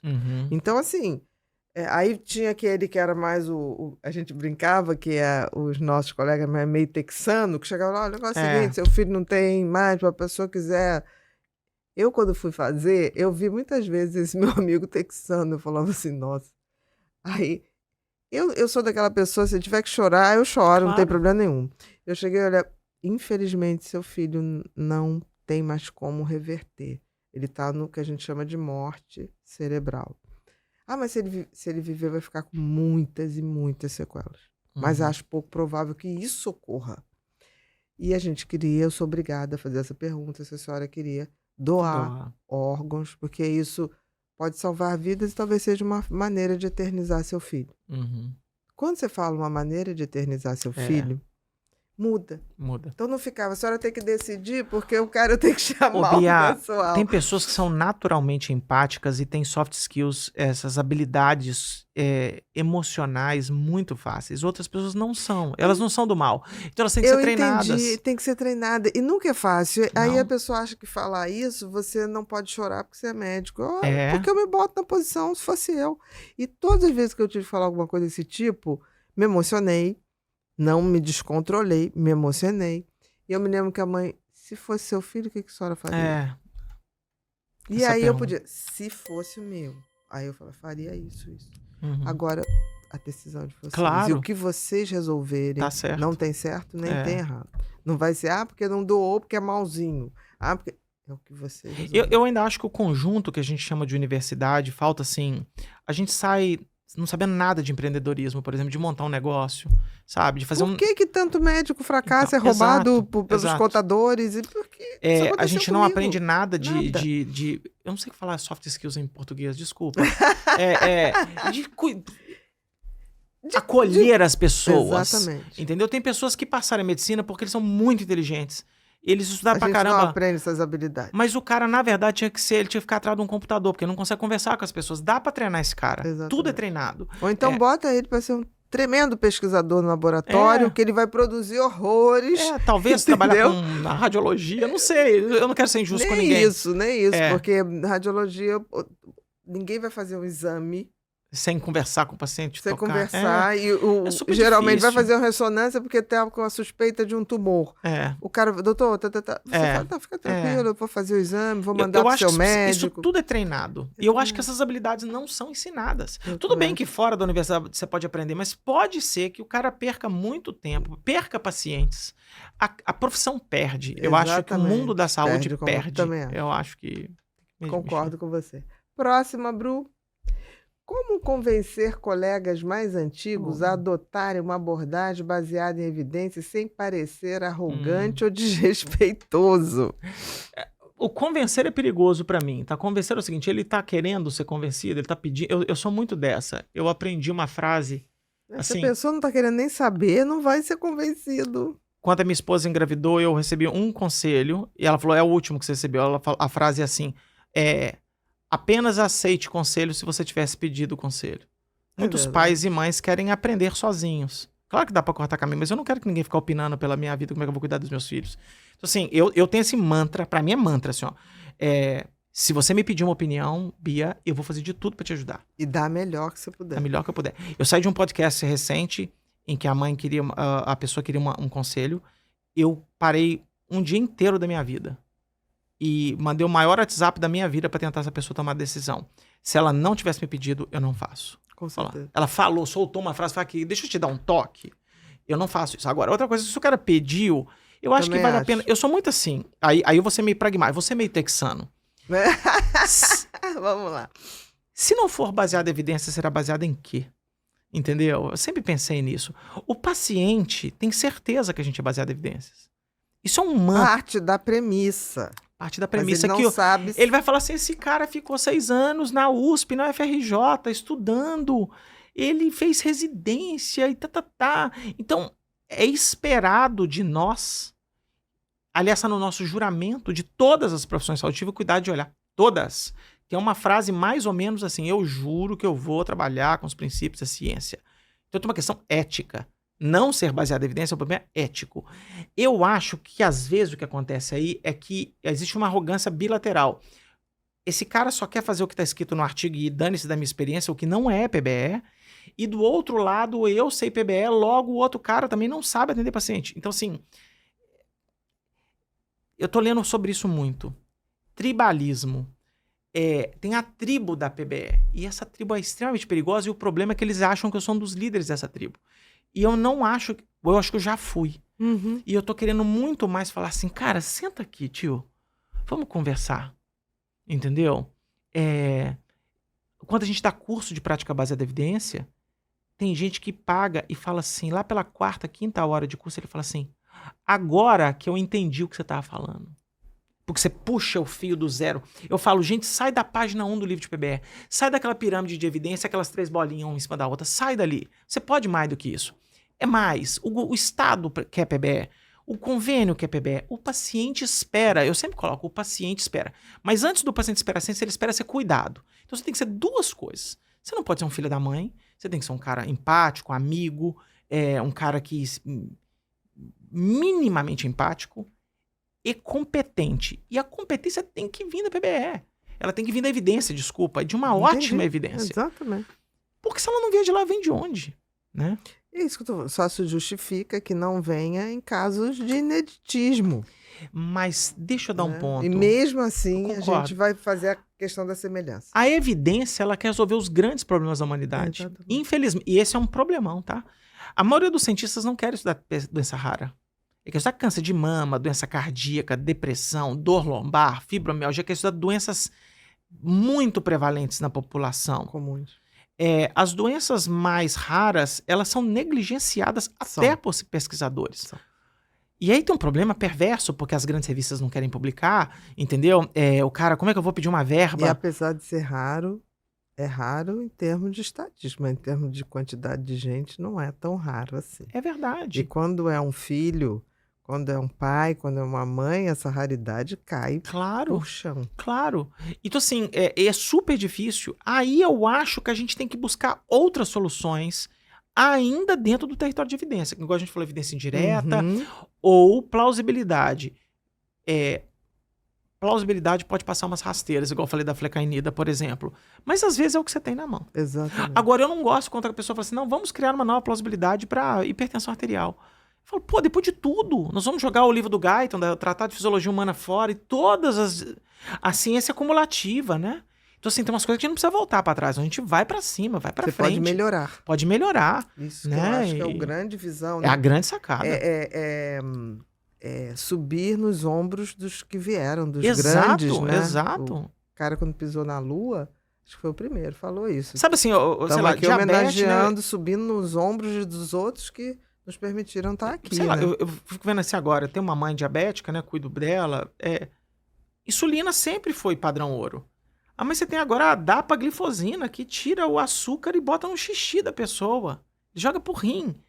Cara, isso é uma descoberta fantástica. E que você tem que acumular na evidência e ajudar as pessoas. Com certeza. E aí tem outras drogas, outros medicamentos, atividade física para redução de diabetes tipo 2 e tal, que você vai colocando no pacote. Não tem uma melhor do que a outra, mas não perdeu o que já A está consagrado. diabetes é um dos campos, eu acho, da medicina, de toda a área de saúde, que eles realmente estão incansavelmente buscando soluções. Maravilhoso, Isso, gente, maravilhoso. Porque o histórico do tempo que eu estava na faculdade para agora é uma revolução. Ó, 2 semanas atrás foi publicado um artigo no New England Journal of Medicine sobre bomba de infusão de insulina. Aquelas bombas Sim, automáticas sim. que era de diabetes do tipo 1. Ninguém tinha testado em tipo 2. Ninguém. Os estudos eram pequenos e tal. Alguém foi lá e testou. A diferença dos gráficos é um negócio desse tamanho. Eu pensei na hora na minha mãe. Por quê? Muitos pacientes têm dificuldade de mensurar Isso. e tomar decisão. Para tanto, eu tomo tantas unidades. Não é simples, não não. é simples, não. Tem que ter uma Concordo com tabelinha. Tem a alimentação envolvida, então o paciente ele tem que Ele não ser sabe calcular a alimentação com o que... Muitas vezes ele Aí fala assim, alguém eu fez só o- comi uma manga. Manga tem doce pra caramba. Caramba! Mas olha que legal, aí alguém testou a maquininha. Aí você fala assim, mas ninguém tinha testado isso para diabetes. Quando eu vi, eu falei assim, ninguém testou isso? Que doideira. Olha a coisa, né? Diabetes tipo 2, publicado no New England Journal of Medicine, capa do New England. Aí eu olhei e falei, caramba, que negócio bacana. E a tecnologia já existe, agora é só implementar. Não precisa fazer mais nada. E vai Quanta avançando. gente você vai melhorar? E Então, quanta eu gente? olho para minha mãe, Dona Maria do Carmo, que Dona trouxe- Maria do Carmo, que a senhora assinou o exatamente. livro para ela. Eu na hora pensei na minha mãe. Não teve a E não dá um oportunidade de ser... quentinho no coração? Pô, Você- cara, olha a você evidência aí. reduzir, Fábio. vários pacientes, a hemoglobina glicada foi para níveis normais, o cara passou a não ficar, teoricamente, diabético mais. Assim, incrível. É incrível. E aí, fala, pô, 2025, nós estamos falando de agora. Pra você ver que Tá a ciência, rápido. ela tá muito evoluída, mas ao mesmo tempo ela ainda tá fazendo coisas que um monte de gente já deve ter pensado nisso. Não é possível que ninguém tinha pensado nisso antes. Eu olhei e Que eu falei, acho que as coisas mais geniais estão na cara e a gente ainda não viu. exato. Aí alguém faz a pergunta que tá óbvia e todo mundo depois falou, Concordo pra caramba por que disso. eu não tinha Eu pensado concordo pra nisso? caramba nisso. Porque tem isso também, né? A gente É. tem que ter essa visão do... Existem coisas geniais que estão na nossa cara. Basta parar e ver, Isso. né? Próxima, Bru. Acabamos. Chega... Doeu as perguntas? Não, mas eu tava com medo. Bom. Não fique. Chegamos no momento pipinho, que é aquele joguinho de ping-pong, Tá bom. que durante a nossa conversa, completar frases, palavras, Eu vou te passar, são 10, Tá tá? bom. O que vier à cabeça. Agora Fechou. não precisa mais ter evidência, não precisa nada. Agora é escolher. quase que cabecear pro gol. Tá bom. Tá, você é atleticano ou Sou cruzeirense? cruzeirense. Ah, então cruzeirense. É Vamos. cabecear pro gol. 1. Amor. Meus filhos e minha esposa. 2. Evidência. É o ato que mais salva vidas no mundo. 3. Complete a frase. Ensinar é. É um ato de carinho com as outras pessoas. 4. Se você tivesse um superpoder e pudesse mudar algo no mundo, o que você mudaria?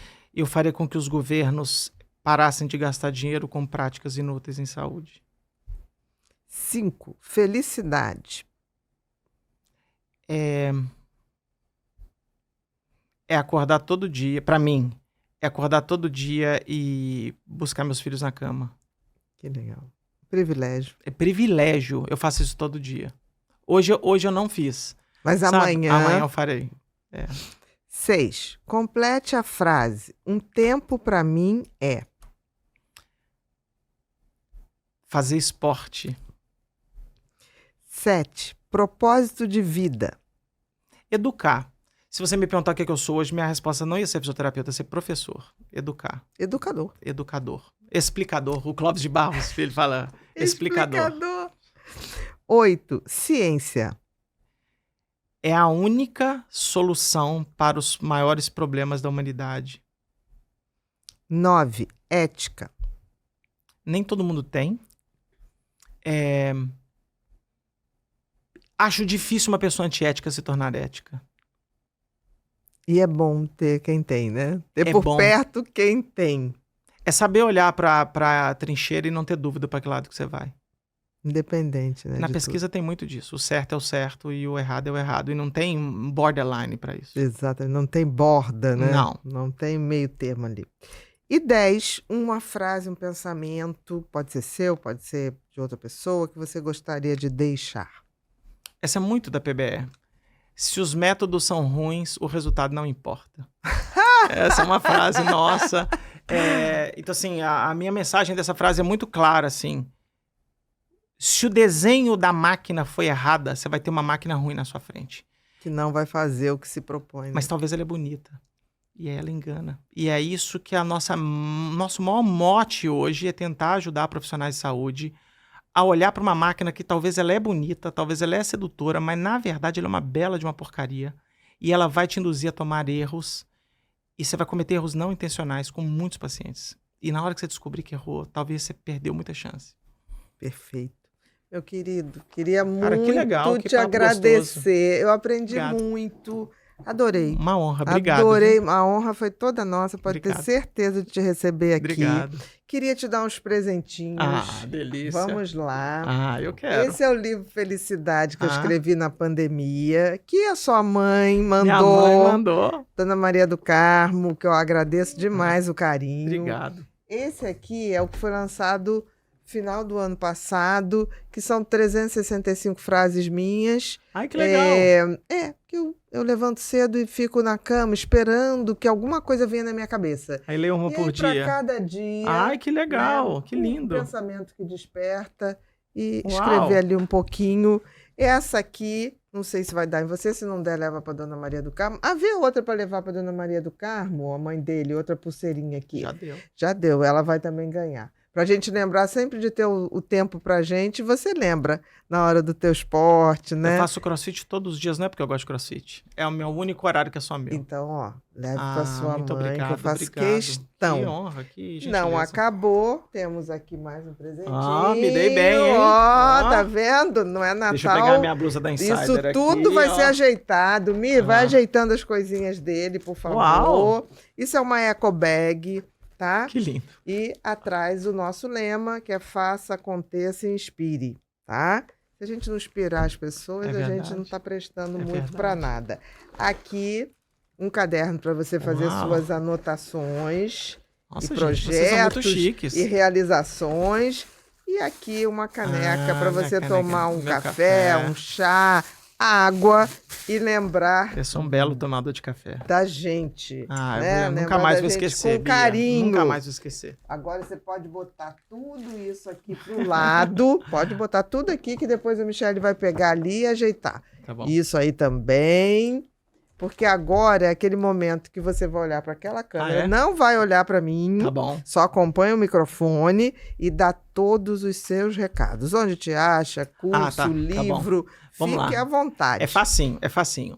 Se vocês quiserem me encontrar, pessoal, primeiro, muito obrigado pelo convite. Estou Que muito, isso. muito, muito feliz. Foi um dia muito feliz na hora que você viu sua Muito mensagem. obrigada. Tá? Foi maravilhoso. Vai no Instagram, @Leo_Costa_PBE. Se você quiser saber tudo sobre os nossos treinamentos, sobre prática baseada em evidências, e se você for pesquisador, quer aprender a fazer revisões temáticas, ensaios clínicos, o nosso site é institutodpbe.com.br. A gente tem um canal no YouTube que está faltando 1.000 pessoas para dar 100 mil. Estamos quase lá. Chama Prática Baseada em Evidências. Então segue lá. A gente tem um podcast muito mais humilde do que da minha amiga aqui, em que a gente faz bem 1 hora de conversa sobre os mais diferentes áreas de saúde, uma PBEcast. A gente é entre os 10 maiores. PBEcast. PBEcast. Né, que é de prática baseada em evidências, em que a gente já está entre os 10 primeiros do Brasil em ciência. Que legal. E é super divertido. Então a gente fala, por exemplo, ontem a gente falou sobre cirurgia bariátrica. E aí amanhã nós vamos falar de psicanálise. Então a gente fala de todas as áreas da saúde e tudo. E obrigado, pessoal. Tamo junto. Se precisar, tô aí à disposição. Muito obrigada mesmo. Eu que agradeço. Queridos, nós estamos finalizando mais um episódio do Pod People e hoje foi com esse cara sensacional, Leonardo Costa. Eu já stalkeava ele porque eu acho o trabalho dele primoroso, até porque nem sempre as verdades são tão aconchegantes, mas precisam ser ditas porque são as verdades que vão salvar a gente. Em última instância, conhecimento, autoconhecimento é que vai de fato empoderar suas decisões, não tenha dúvida disso. Se você não é inscrito no canal, se inscreve. Se você não compartilhar esse nosso bate-papo, pior para quem vai deixar de ver. Passa para as pessoas, para que elas possam pensar de uma outra maneira, sair da caixinha, pensar com mais liberdade para poder tomar as melhores decisões. Muito obrigada e até a próxima. Até o próximo episódio do Pod People.